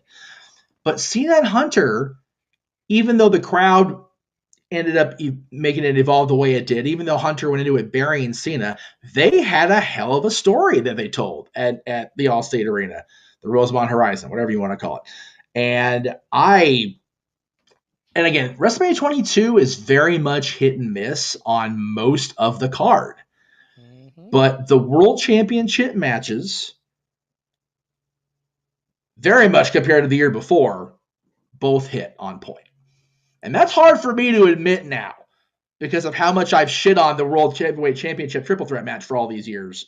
Yeah. But that match and Cena and Hunter definitely both hit on point. So this one wasn't that far removed from my top 10. Right. It was still top 20. I had this one at number 16. Well, there you go. Good stuff. So, spoiler for the rest of the viewers out there. You've already got my 11. Yes, now you're 16. So number 6, while not the first appearance of Mr. WrestleMania, because we just talked about Shawn Michaels at number 7, yes, is the first appearance of the guy that defined WrestleMania, The Undertaker, and AJ Styles in the main event of night 1 of what turned into the first 2-night WrestleMania, and what turned out to be officially Undertaker's last match, as we tape this at 10:55 on 3/16 day. Retirements aren't always a thing in wrestling. We know this to be true. Anyway, with him, I'm pretty sure at this point. But again, I said that about Shawn Michaels too. So there's that. I never say never. Well, we also have Ric Flair. Anyway, Ric Flair's retirement is Bruno status. Right. Which Bruno? The Disney movie? The fact that Bruno Sammartino passed away and Flair's retirement will never die, apparently. Anyway, you talk about the story behind it, as well as the match, the fight, let's be honest. Yes. Coming off like it did. There's so much story here. We're in a pandemic. WrestleMania is in jeopardy. We have to move to a warehouse for the majority of the card for both nights. We have a 2-night Mania for the first time ever, though we've argued it should have been 2 nights about 35 years ago. Should have been 2 nights the year prior, then people wouldn't still be stuck in New Jersey from the transit shit. Right. I still say to this day that is why Mania is now 2 nights. Oh, it has to be. It has to be. And got nothing to do with the pandemic. No. Got nothing to do with the fact that there's a men and a women's Royal Rumble, so they both need a main event each night. Right. It's got to do with that. Yeah. That incident doesn't happen in New Jersey. We're still on 1-night WrestleMania. That's a fair argument, and I don't dispute it whatsoever. But you and Noah are going to do this going into next year's Mania. Greg and I already did it. WrestleMania 4 should have been 2 nights. God damn, was that a long night. Woo! Don't remind me. I got your schedule all laid out, dude. We're ready to go. Anyway, just wait. Anyway, so you have the 2-night becoming a thing. You have what do we do when we can't do what we were supposed to do? Mm-hmm. Cinematic. You had this one, and you had Cena and Bray Wyatt on the other side of it, which again doesn't make the list, but I'll mention just because of how batshit crazy it was, even though it wasn't even the main event. Still, always makes I'll mention because it should have been so much worse, and it turned out to be pretty damn good. Just goes to show what Bray can do when he's allowed to be creative. Mm-hmm. But we digress on that. Please buy that shirt.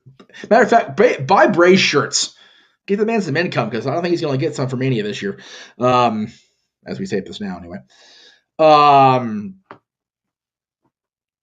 then they have this unbelievable fight, and Undertaker prevails.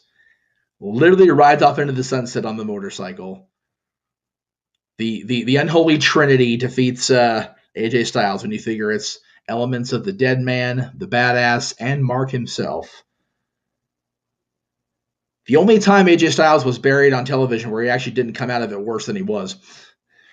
Looking at you, Dixie Carter. That's right. That's right. My world. Yeah. Pipe bomb. Give a fuck. It's true though. Aubrey. Yeah. I'm still mad about that from last week, but you damn it, Aubrey. Anyway. Or even be assigned official. He's still right. screwed Garrett. That's right. Hey, you know what? I didn't really go off on this too bad the other night on open mic night, but I'm gonna do it now. Cassidy tapped her on the shoulder and then dropped in front of her. If you're gonna do the Eddie gimmick, at least do it right, both of you. Fucking hell. Anyway. But we digress. We're gonna keep digressing throughout this whole 2 hours. It's okay. And then the match is so well done, laid out. We fade into the end of night 1, and then you watch the Last Ride documentary, and you hear the Undertaker lost his brother, leading up to a match where he's got to fight in a graveyard. Even the Undertaker's getting mind fucked by that. Like at this point, he's got to be the one to call his mama and say one of your children is gone. That's there is no worse phone call to have to make. Period. End of sentence. Or receive. Yeah, exactly. And Undertaker had to do that knowing, in all likelihood, that that's going to be his last ride, his last hurrah.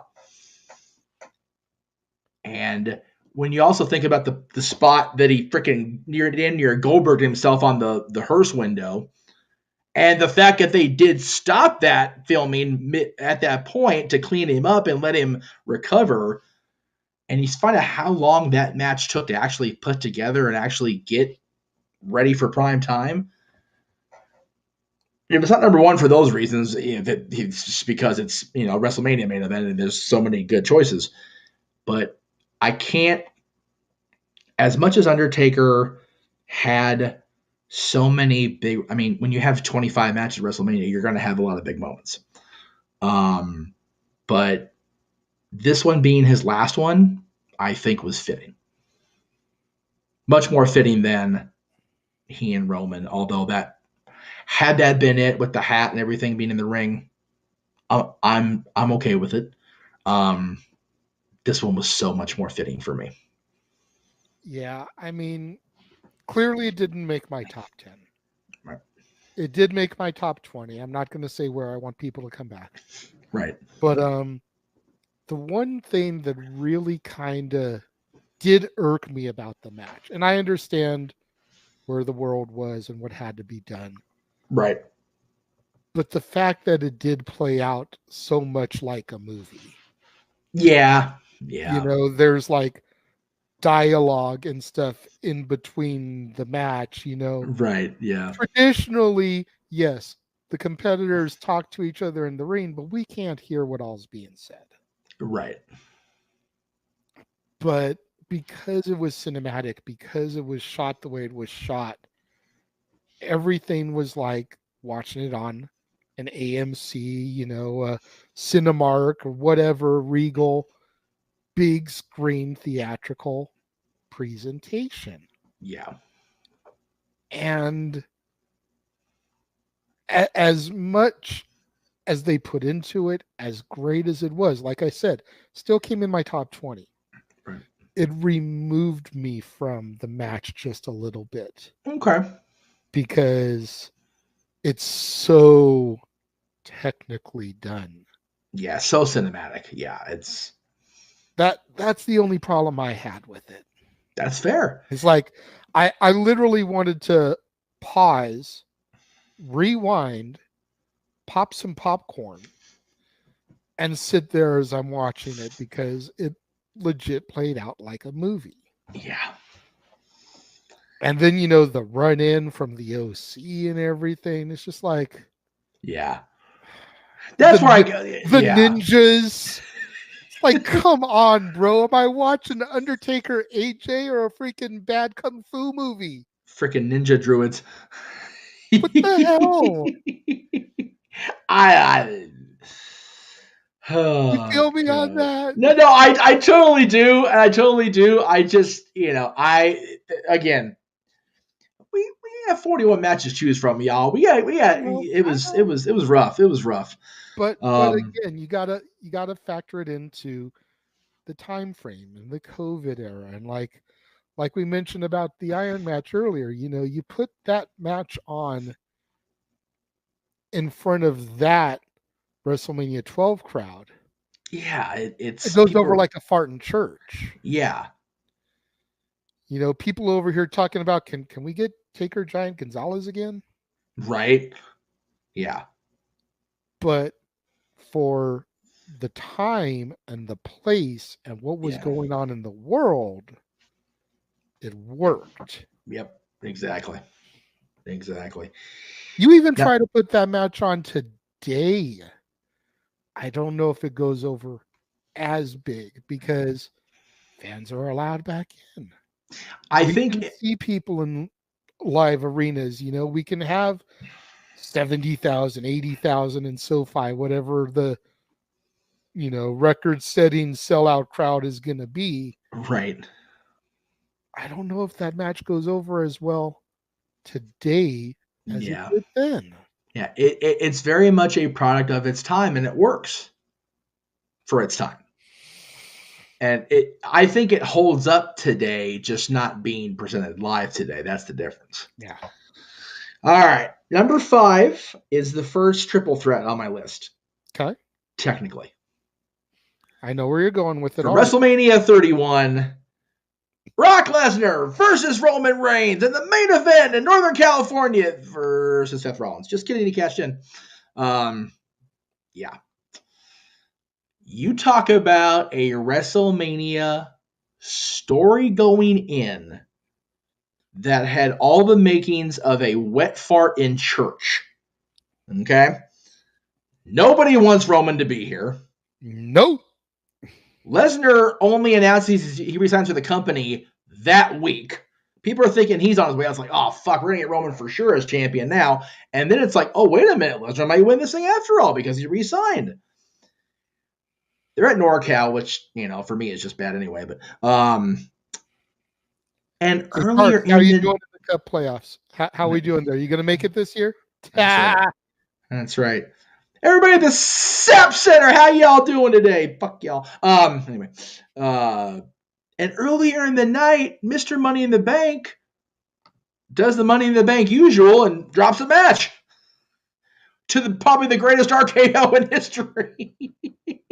Not named Evan Bourne, to be fair. Yeah, I was going to say, Evan Bourne's. Although, hey, RKO out of a curb stomp midair was pretty goddamn good, too. So, yes, out of a shooting star press is just ungodly dangerous, yes, but still a sight to see. And Lesnar and Reigns, to their credit, went against that crowd and beat the dog out of each other. More so Lesnar over Reigns, man. Reigns took a beating in this match and kept coming back. And Lesnar just was getting flummoxed. And then he gets bludgeoned pretty bad too. And all of a sudden, the music hits. And here comes Rollins running like Speedy Gonzalez down that ramp, which at WrestleMania 31 was a hell of a feat. That was a big-ass ramp. And hands the briefcase to the referee. You're going, no way, no way. And they make the announcement, and we have a triple threat, and Money in the Bank's being cashed in the main event of WrestleMania. And then he wins. First time ever, right? First time, so far, only time. Yeah. That the Money in the Bank has been cashed in, successfully or not, during WrestleMania. Such a wow moment. And again, we talked about Brian earlier. We're going to talk about him again later.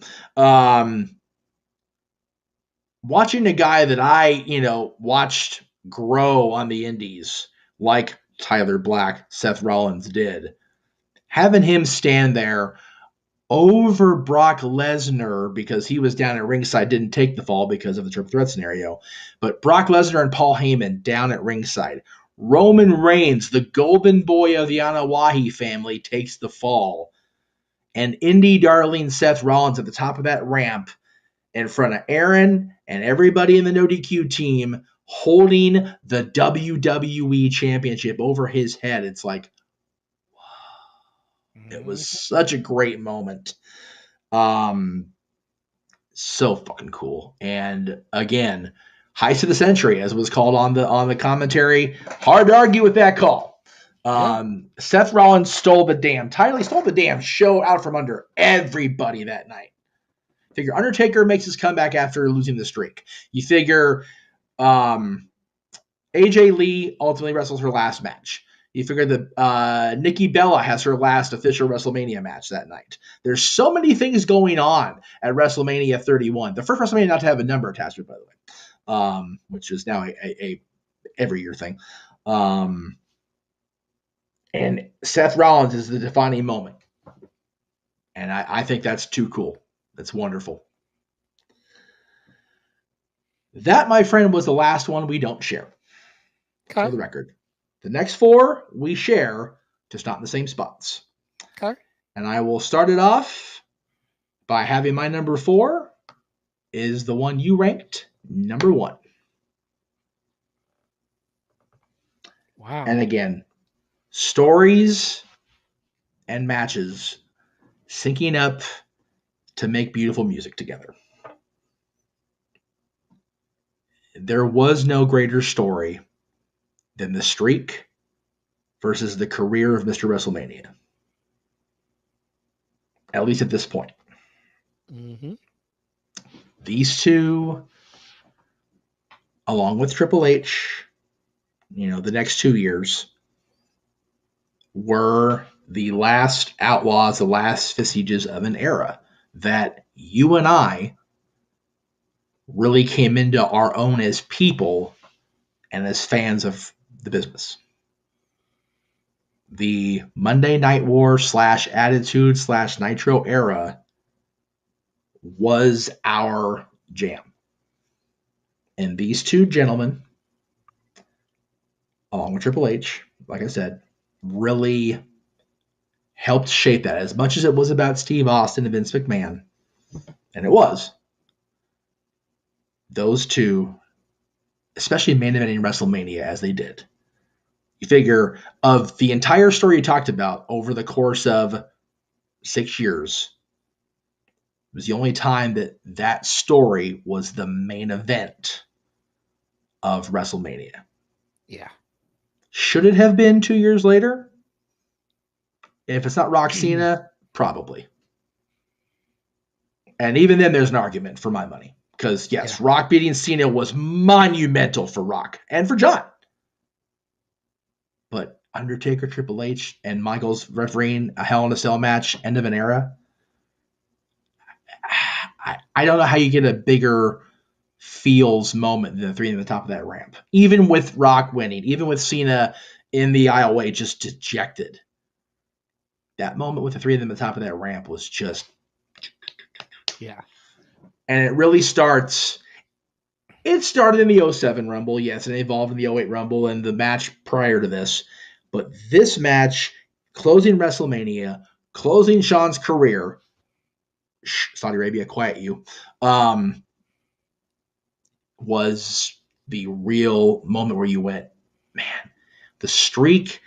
And it wasn't even the fact that it was The Undertaker in the main event. It was the fact that 2 years prior, yes, the streak was in the main event, but it was for the World Heavyweight Championship. Yeah. This was said as the main event is because it's Shawn's career versus the streak. See, in this match right here is why I argue that Flair Michaels should have been the last match at 24. Absolutely. Absolutely. Because a lot of people will be like, but you don't want the last image to be Flair losing and retiring and blah, blah, blah. And then 2 years later, what do?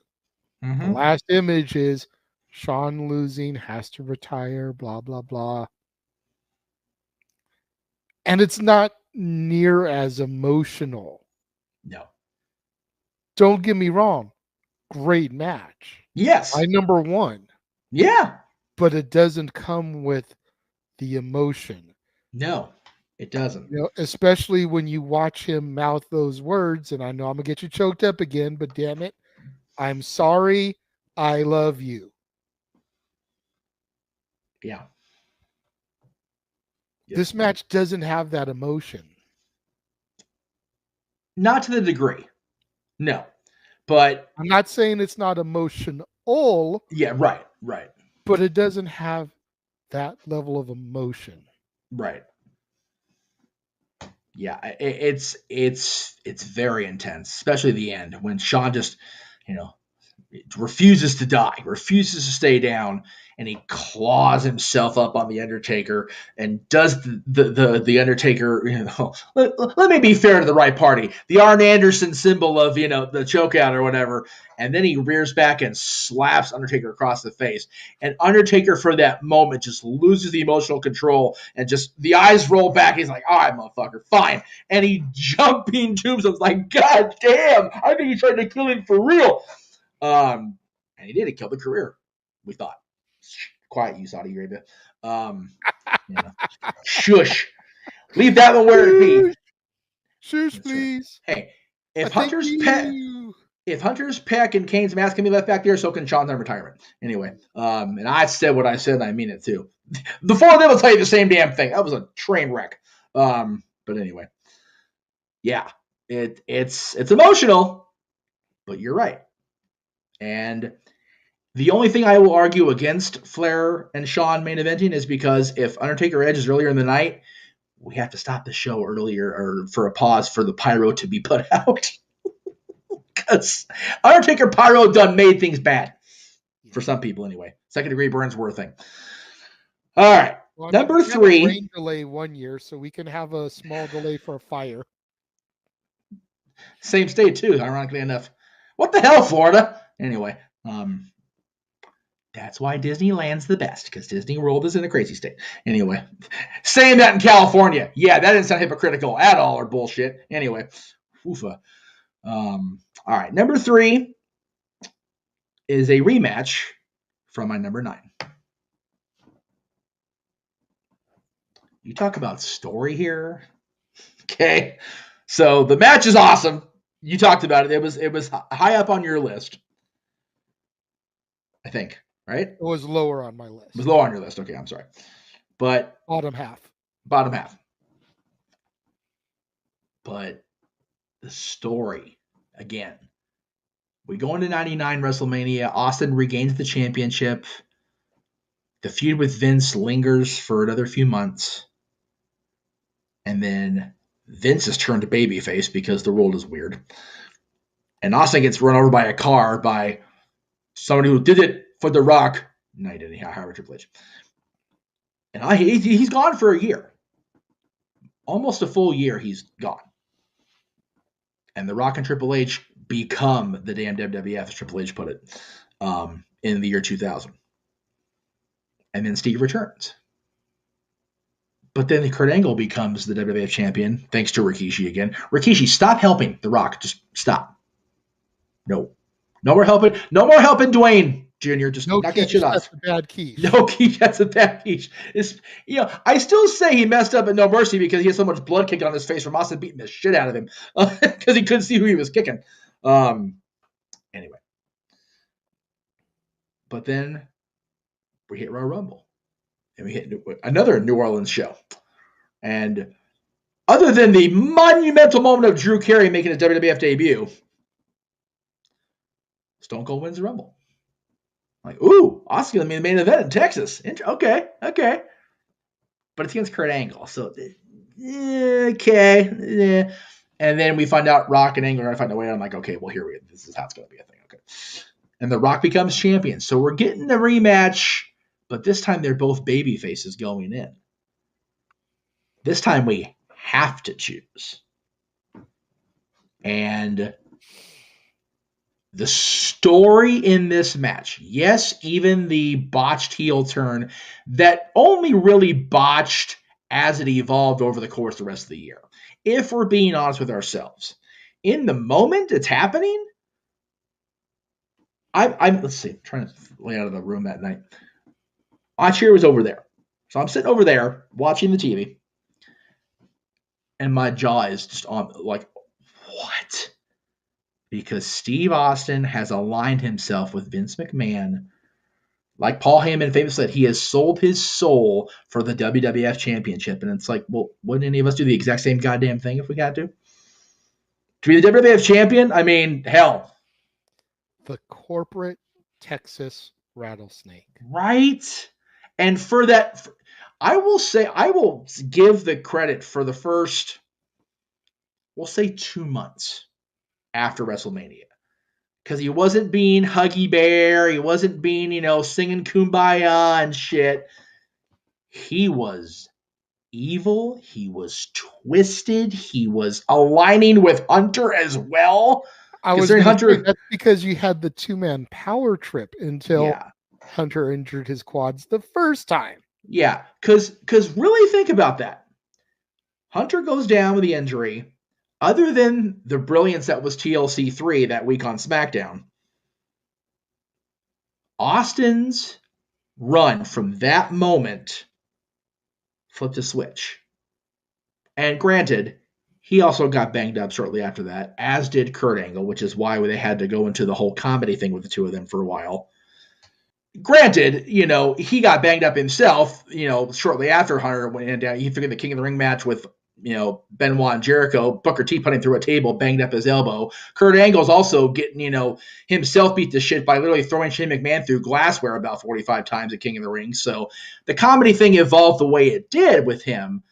But man, the initial moment, sitting here in this room for real, watching that unfold on television, like, no, Steve. And the match, as good as 19 ended up being between the two of them, the best match they had as far as the match itself. This one, I think, had the best story thread of the match because these two were willing to do anything. Steve more so, as it turned out, to best the other. So that's why it ranks so high for me. That's fair.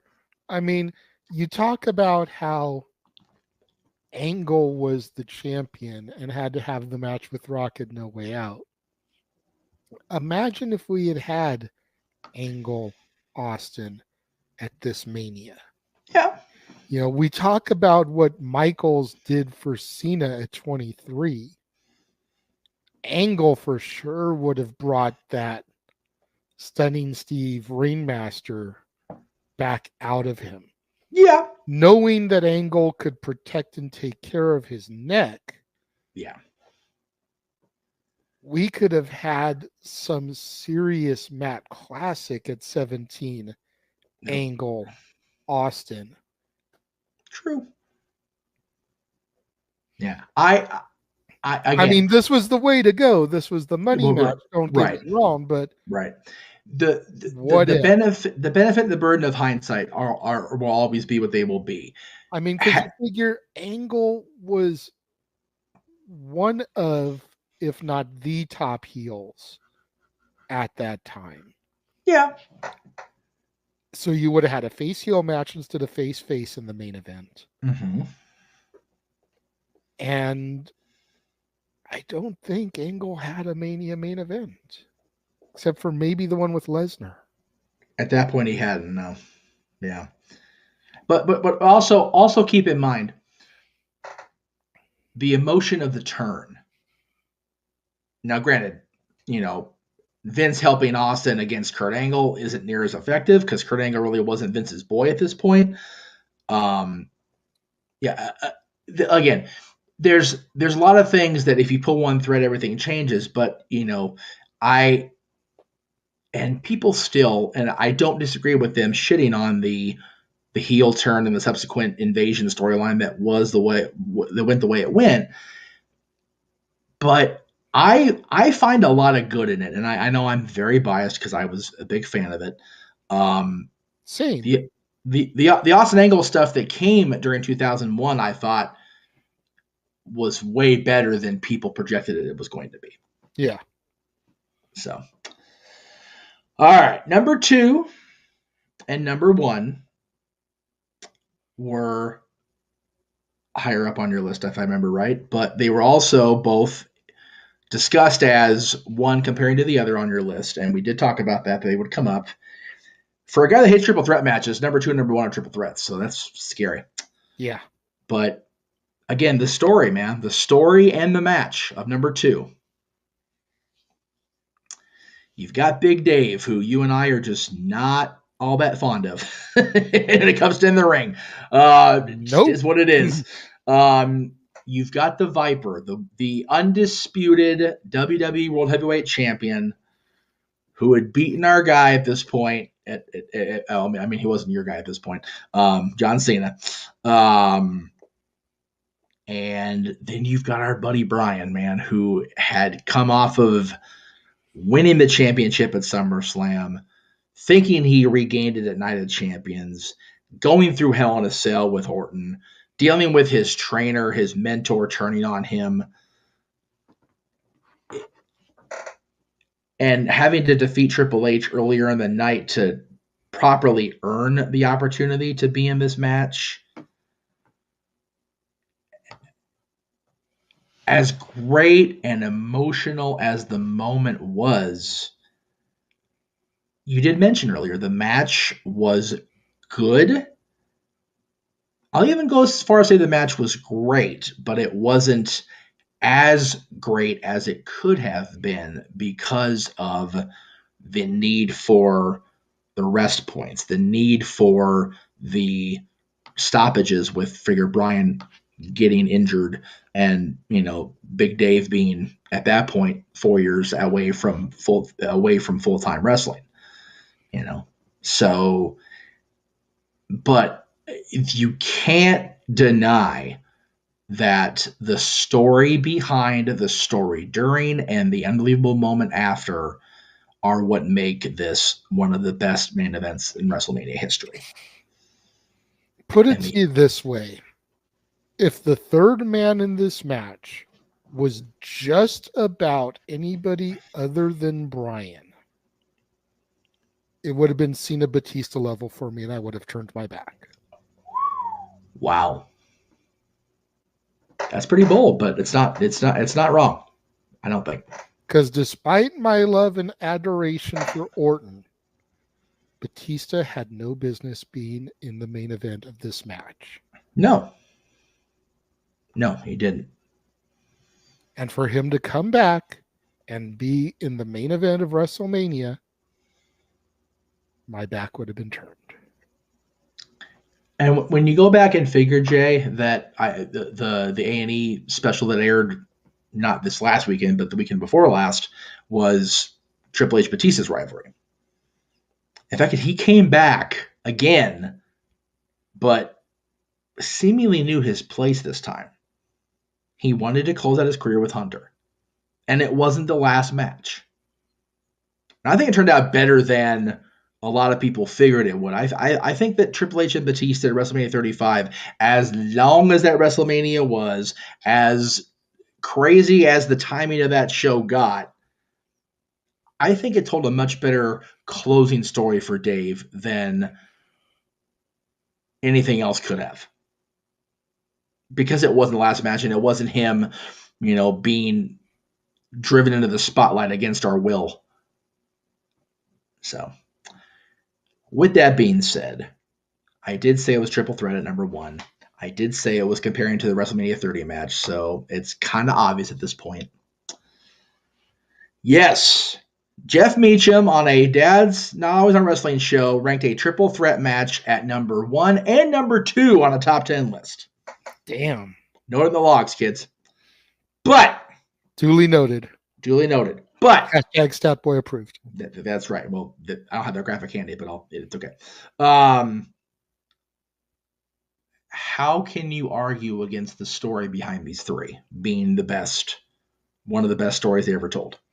How can you argue against the battle between the members of the clique that had been, at this point, almost 10 years in the making? Figure Hunter joins the company in 95. Yeah. You figure Chris Benoit, who just over 4 years prior had willingly left a version of the Big Gold on the table with, I believe it was Jody Hamilton sitting at the table. I could be wrong. It may have been Nick Patrick himself. I don't know. But either way, voluntarily walks out of the company as the world champion going, nope, I ain't putting up with this bullshit anymore. And wins the Royal Rumble. The first person to go coast to coast in a proper 2-minute interval Royal Rumble. Yeah, Shawn did it 95. That was like a 30-second interval or whatever, or a minute. It was a shorter Rumble than people remember because it was such a great moment with him and Bulldog. The elements are all there for a unbelievable finish to what you still consider, as we watch this at 11:30 on 3/16 day, the greatest WrestleMania of all time. Mm-hmm. Or at least the last great WrestleMania. Let me be clear on my verbiage. The last great. Yeah, the last great WrestleMania. Let me be clear on that verbiage there. And again, top to bottom card. Yeah, exactly. Not moments. No. Matches from Top the to bottom. start Yes. of the show until the final bell. Yeah, and even then, the final bell here and the moment after. You talked about it with Eddie, with the confetti, with everything going on with Benoit.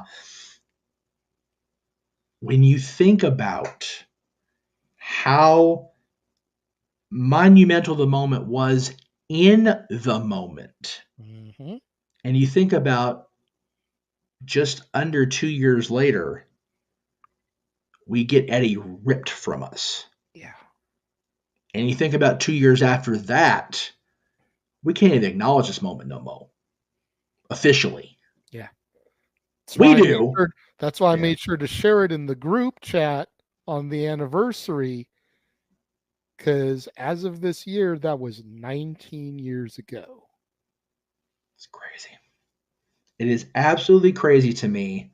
And that moment no longer exists as far as WWE is concerned. And for my money, it's the greatest story, match, main event of WrestleMania ever. Mm-hmm. And it's a shame that we can't, we can't talk about it. Yeah, we can. We will. We always will. Yeah. But think about that, though. The closings of the decades, they all hit pretty well on point. 10 with Brett and Yoko, making up for what had been 9. Because Hogan had to be Hogan. Yeah. Hulkamaniac in charge here, but goddamn was that bad. 20 with the triple threat, 30 with the triple threat. 40, Philly. Good luck with that. Y'all got some shit to follow.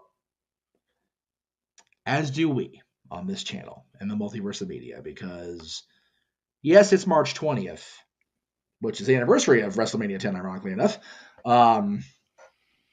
Crazy that was almost 30 years ago. Yeah. God damn. We getting old, dog. Anyway. I've been old. Yeah, well, you're catching up to me, but that's fair. Old. That's fair. I turned 40 this year, so that's fair argument. And I turned 47 in a few months. There you go. But like I said at the outset, between now and April 6th, which is the Thursday after WrestleMania, there are 2 days that I myself have no official commitments on this channel, on this multiverse.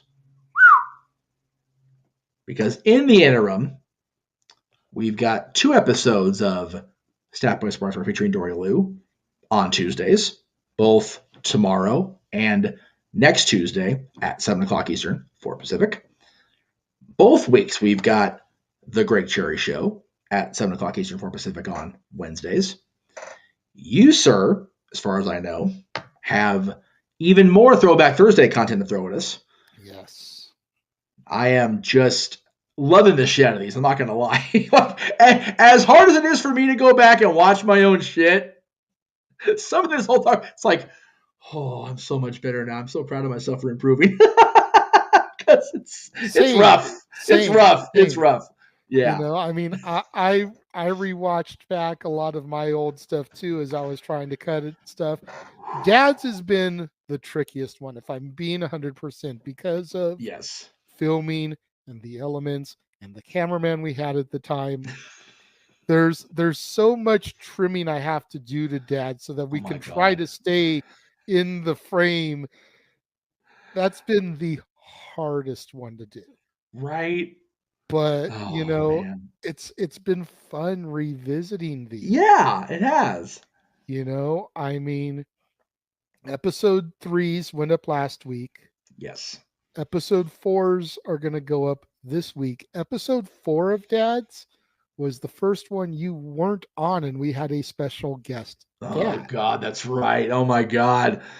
So for those of you that remember, good on you. For those of you that don't remember, make sure you check out Throwback Thursday to see the special guest Dad. And if you know, you know.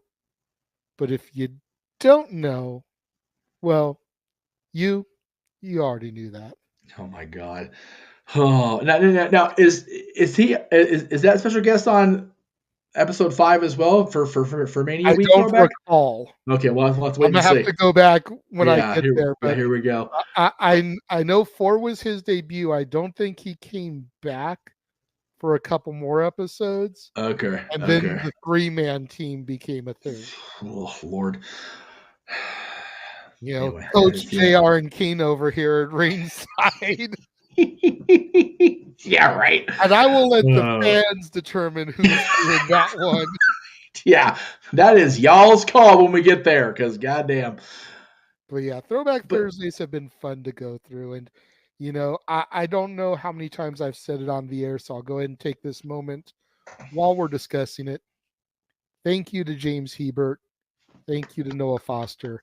Yes. And a special thank you to Aaron Rift for allowing me the access and the content from y'all's channels. Yep. To be able to help put this stuff all together. Absolutely. That is every Thursday. And AV and the old reviews as part of this has been a huge help as far as ratings go. Yep. Which is at the end of the day what this has all been about, is trying to get numbers up on my channel. Yep. And again, we are pre-taping this. 316 day if y'all haven't figured it out yet. Yeah, he's close. To that number. He may have already hit it by the time this goes live. By the time this goes live, it's very possible I will have hit it. But if I haven't, keep it up, people. Yeah. And trust me, if he does hit it. The new goal is Sacrifice this coming Friday, which we'll get to in a moment. We'll get to it right now, as a matter of fact. So we might actually get there before that. Yes. And yes, I was going to lead in by saying that Throwback Thursday is the last bit of content we have going up in the next 2 weeks that's not first run brand new shizit. So, because Sacrifice this Friday, Noah and I believe James, I could be wrong, will be doing the live commentary on the watch along, as they do, on our Impact and AEW shows. We appreciate the hell out of that, by the way. The next day is now, it's probably going to be a lot more fun than my little kickoff thing on Monday next week. So we'll go ahead and just give it all the love, because man, This shit is gonna be ridiculous. But I'm gonna enjoy. You know what? I invited Greg on last week's I Greg saw Carey that. show, so that. I'm curious if he shows up because wrestling themed karaoke is all of our jams at one point or another. I hope the kiddo is available. I really do, because there's content. I don't know if it's still up on your channel. I haven't had a chance to go back and look yet, but man, having him do the wrestling entrances at the age he did it was so awesome and fun to have unfold. I'd like to see if he knows the themes, like the actual words of the songs, because that'd be fun shit to Right? figure. But yeah, as we mentioned last Saturday, JJ, you can break it down if you want as far as the specials menu is concerned there in the lower third there. It's Yes. 1 second here. no, you're good. So Yeah, so here's what we're gonna be doing. We're gonna be, for a $5 donation, you get to spin the wheel. Now right. we have 2 wheels. Ooh. One that's prospectively gonna have all of our names on it, Mm-hmm. and one that's gonna have separate categories. Ooh. Raw, SmackDown, AEW, NXT, Hall of Famer, etc. Yes. You see deceased superstar. You see indie wrestler. Oh boy. So we're going to have 2 wheels going with all of that on there, right? Okay. So for a $5 spin, we spin one wheel, we see who comes up, we spin the other wheel, we see what theme comes up, Damn. and the person singing gets to pick their song. Oh, okay. Okay. I like that a little bit better because, man, any person that'd be like, ooh, okay. For $20, that's where Pick Your Poison comes in. Ah. For a $20 donation, you, our viewers, get to pick who sings. Oh, and boy. you get to pick what we have to sing. Oh, my God. Based off of what we spin. We're still going to spin that wheel. Okay. But then you get to pick what song we get to sing out of that theme. So basically, when they pick their poison, they spin the category wheel. Yes. And if they land on Impact, the viewer can pick Dixie Carter's theme or whatever. Yeah. Right. Okay, I got you. AJ Styles. AJ Styles. Jarrett, Jeff Jarrett. That's it. And got then okay. And then for $50. Oh my God. And that's only because this person has already opened mouth and inserted foot about it. For a $50 super chat, Noah will do the Too Cool dance. And yes, he won't be doing it by himself. Two of us are going to get ripped into that shit. It's going to be a thing. Yeah. And let's be fair, Meacham. I know. You volunteered. I did. Quiche on open mic night. Hey, it's only because So while you're over here on the Greg Cherry show the other day, talking about I'm probably going to end up being Rikishi, you volunteered to be Quiche. I did. Granted, you don't have to be out there with a thong slapping your ass cheeks. Thank God we don't want to get thrown off of YouTube. Yeah. But you volunteered to be Quiche. Because, hey, I was honorary. I was Oos before the Sammy was made honorary. That's the only reason I chose it. What I think would be funny is if he is there with us. I think Stat Boy should be the other member. Because Noah and Stat Boy are both very slim guys as opposed to the rest of us. That's fair. And then you've got the big man in the middle as Quiche. I co-sign. We'll do that. That's fine. Yeah, definitely. We definitely got to talk Mikey into that, though, because that's going to be a challenge. So we'll see. But yeah, so and that is going to be a lot of fun. Yeah, now, and that's just this coming Saturday. Yeah. Sunday, I may or may not be on the Nerdy Gear review. I don't know because my schedule is what it is with the mouse and everything. But then we get to Monday, and then shit gets real. Yeah. WrestleMania week officially kicks off at 7 o'clock Eastern, 4 Pacific on the 27th, 1 week from today, on most of our channels. Aaron's being what he is about it. Because he has his Raw recap. He just won 2 live streams in one day. I get it. That's fine. Algorithms are a muckerfucker on YouTube, so I understand that. So that's Monday. Tuesday, in addition to Stat Boy Sports Bar, we will also actually, it's going to be Stat Boys. It's going to be Dory Lou's Sports Bar that day, according to what Mikey said. That's right. I remember hearing about that last week. So yes, next week's Stat Boys Sports Bar will be Dory Lou's Sports Bar, which is why the Sports Bar will actually go live at 9 p.m. Eastern, 6 p.m. Pacific, and bleed right into this Noah Foster hosted triple threat of the ladies of the Championship Network Multiverse of Media previewing and predicting WrestleMania. That'll be Dory Lou, that'll be Cece, and we're hoping for Natalie as well. We're still working on that negotiation, if you will, much like we're working on the negotiation for Hall of Fame, apparently. Wednesday, the Greg Cherry Show, as I mentioned, and then we get into Watch Along Frenzy. Yes, we go into overdrive. Yeah, a little bit. This is where we get Noah Foster the lifetime supply of Mountain Dew and throw lozenges because goddamn he's going to need it. Noah and James will be calling Impact New Japan Pro Wrestling present Multiverse United Only the Strong Survive next Thursday, March 30th, 8 p.m.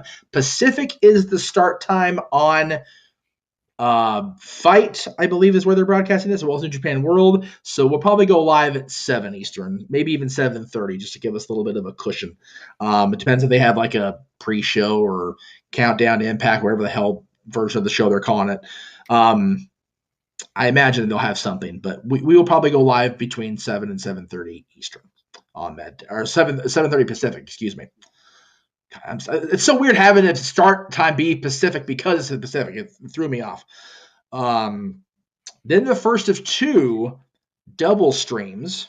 Yes. As far as actually, the other one's not a double stream. It's just 2 in one day. But Ring of Honor, Supercard of Honor, here live in Los Angeles at the Galen Center on the campus of USC. And then the WWE Hall of Fame ceremony, which as of this recording features Rey Mysterio Jr., the Great Muta, very likely Stacy Keibler, if we're hearing our rumors correctly. So that starts at 6 p.m. Eastern, 3 Pacific, with I think bell time for Ring of Honor being 7 o'clock Eastern. So it's going to be a long day. Yes. And again, of course, Noah and James will be on the call for Supercard of Honor. Yes. And then Noah and I will be taking over the reins for the Hall of Fame ceremony. Yeah, and again, for those of you, like, why are they watching Long Hall of Fame? Because SmackDown will be on during Supercard of Honor, so we can't do that. Number 1. Number 2, Hall of Fame, it sounds like an odd thing to watch along. It's probably going to be definitely JJ and Noah on the main focus of the commentary, but we're all going to give our feedback on the Hall of Fame inductees because they all deserve it. Absolutely. So, it's one of those things for me when it comes down to this, and this was a suggestion I had made to Jeff to do. Right. Content. Right, exactly. You know, it is WrestleMania weekend. Yep. WrestleMania weekend always kicks off with the Hall of Fame. Yes, sir.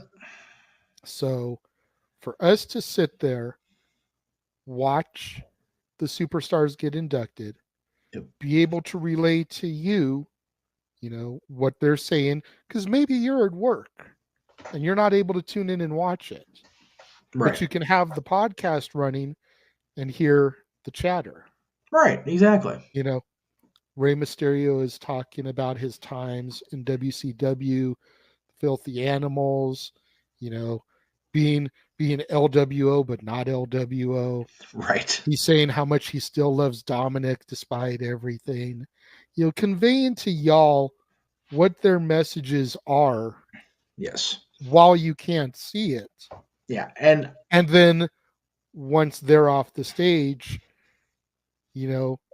thoughts on the speech as they get ready to set up whoever the next person's going to be. Because I know a lot of our viewers don't subscribe to Peacock or WWE Network. They talk about all the time in the chat rooms during the watch along. So, so this is our way to convey it to you, since you may not be a subscriber. That's right. And for us to give the Hall of Famers the respect that they deserve. Exactly. In a way that the fans at the arena won't be, because me and Noah have already said, well, I mean, y'all see Noah anyways.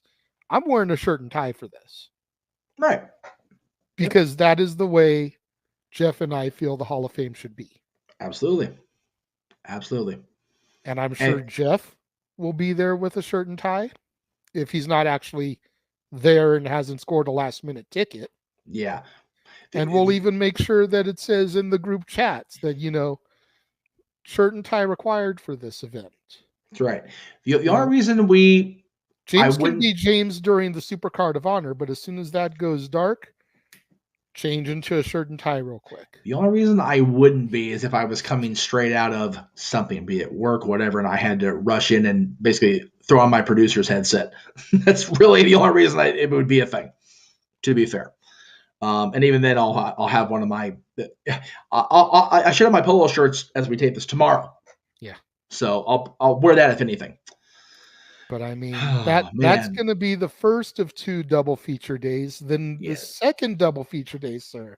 Yes. And yes, this is the correct time, y'all at home. Okay. So here's the thing. Buy the shirt.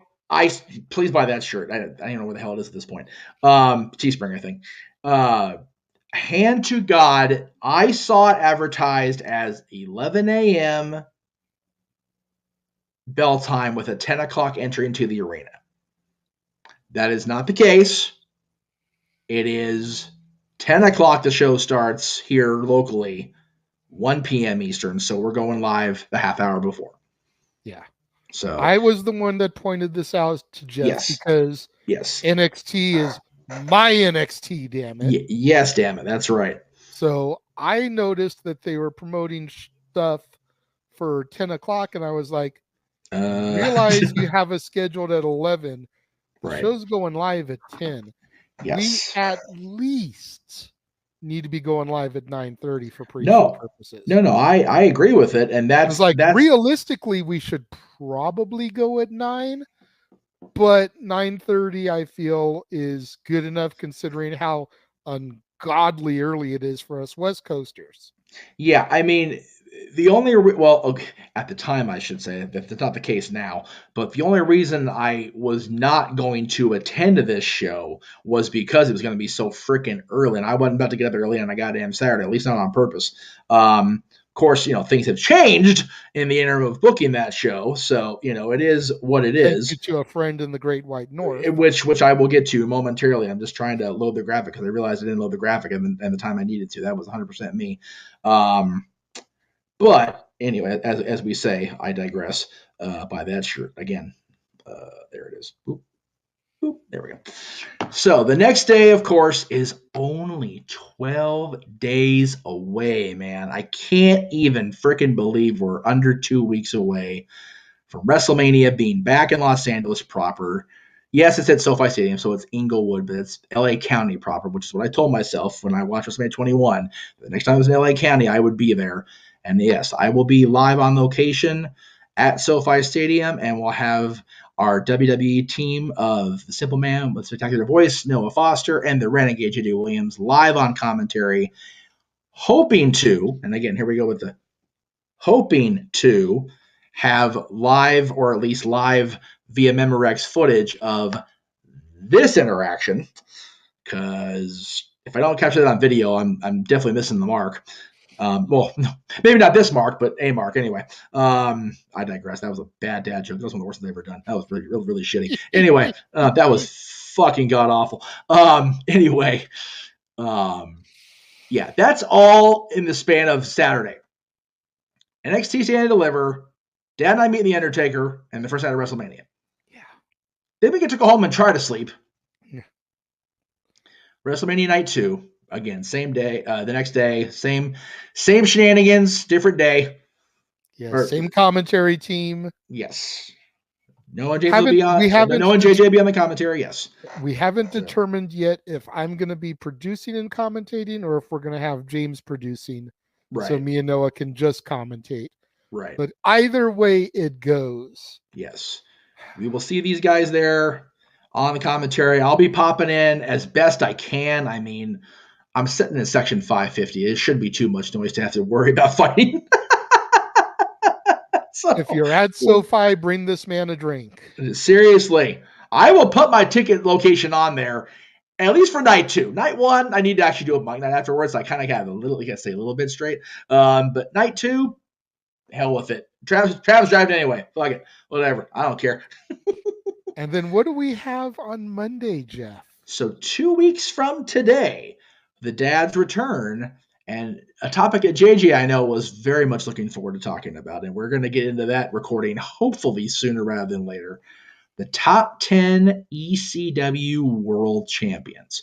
Now, Jeff, are you guys including the ones in WWE? Yes. Are we including anything before Shane Douglas? No. And the reason for that, JJ, is because you and I talked about this. WWE counts the history as everybody after Shane Douglas held that 10 pounds of gold in his hand the night of the ECW holding the NWA Championship Tournament and then throwing it down in defiance and declaring the Eastern Championship Wrestling Heavyweight Championship the ECW Extreme World Championship. That point all the way to Big Zeke in 2010.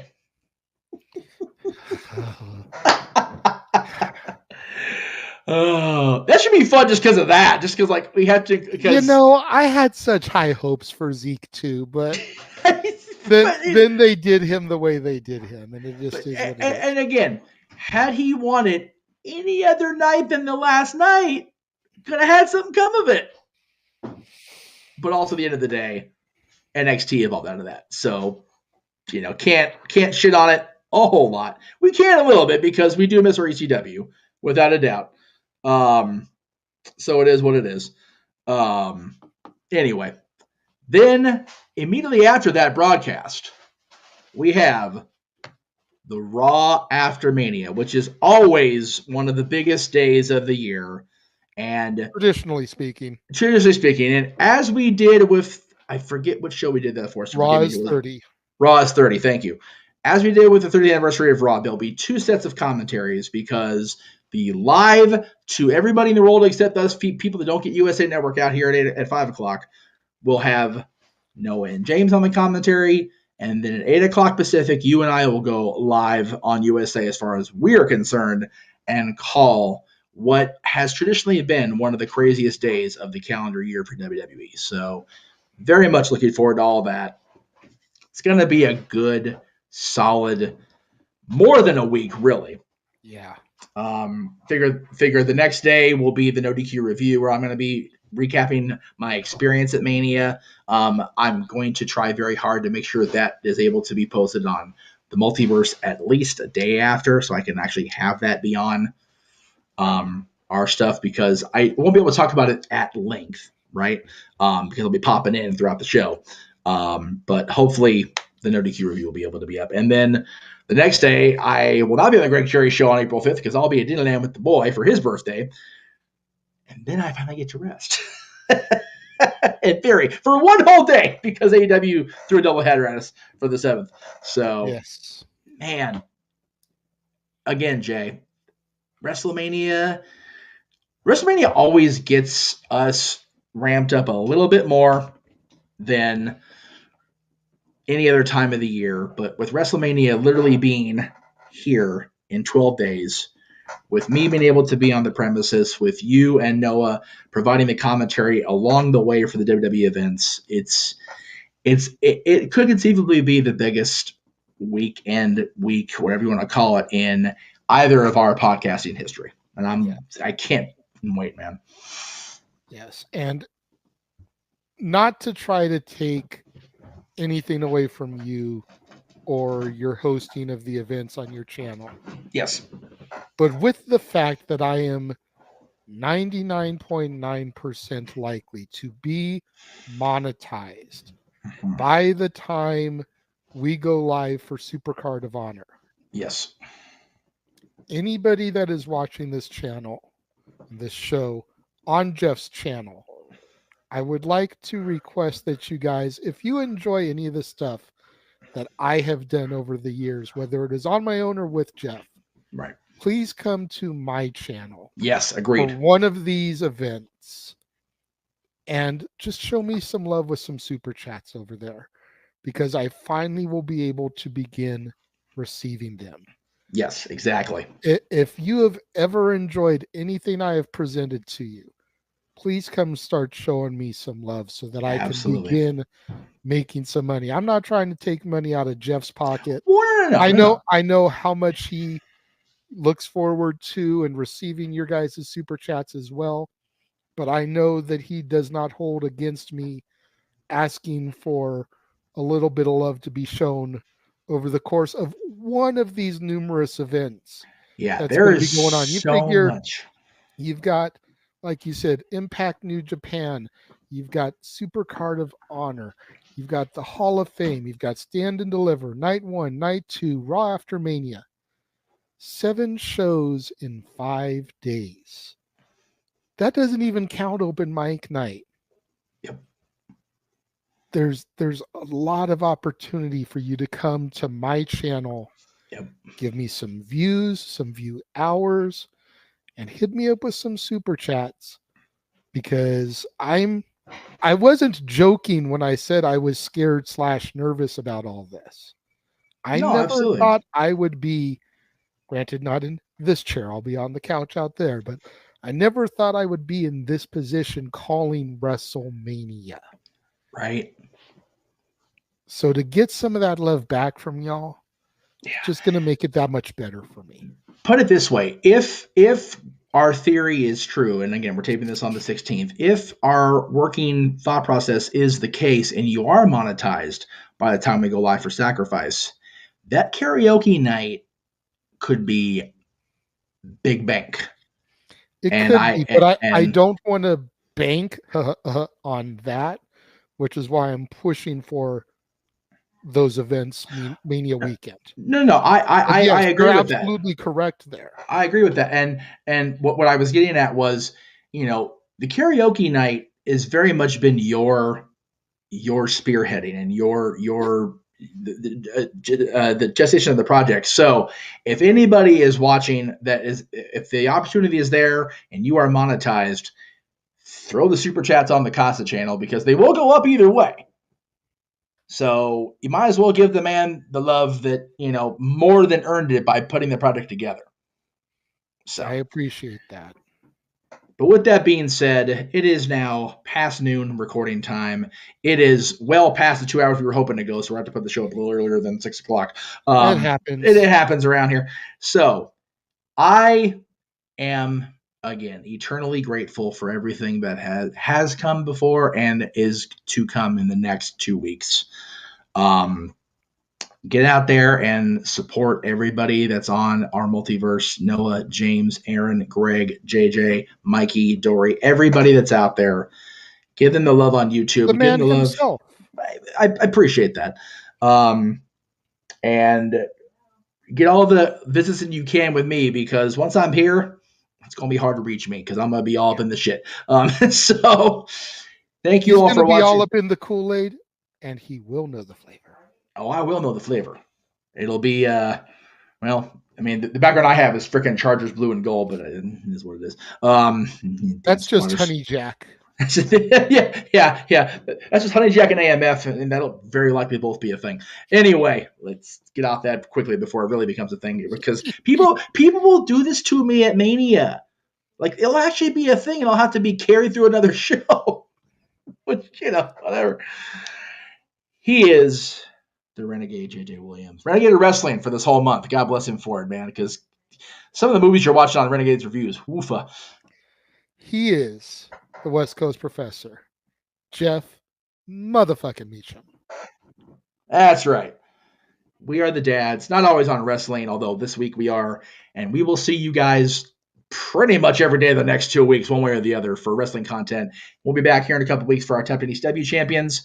Until then, this has been the Jeff J.J. Network Multiverse of Media's presentation of the greatest WrestleMania main events of all time, and we will see you guys next time.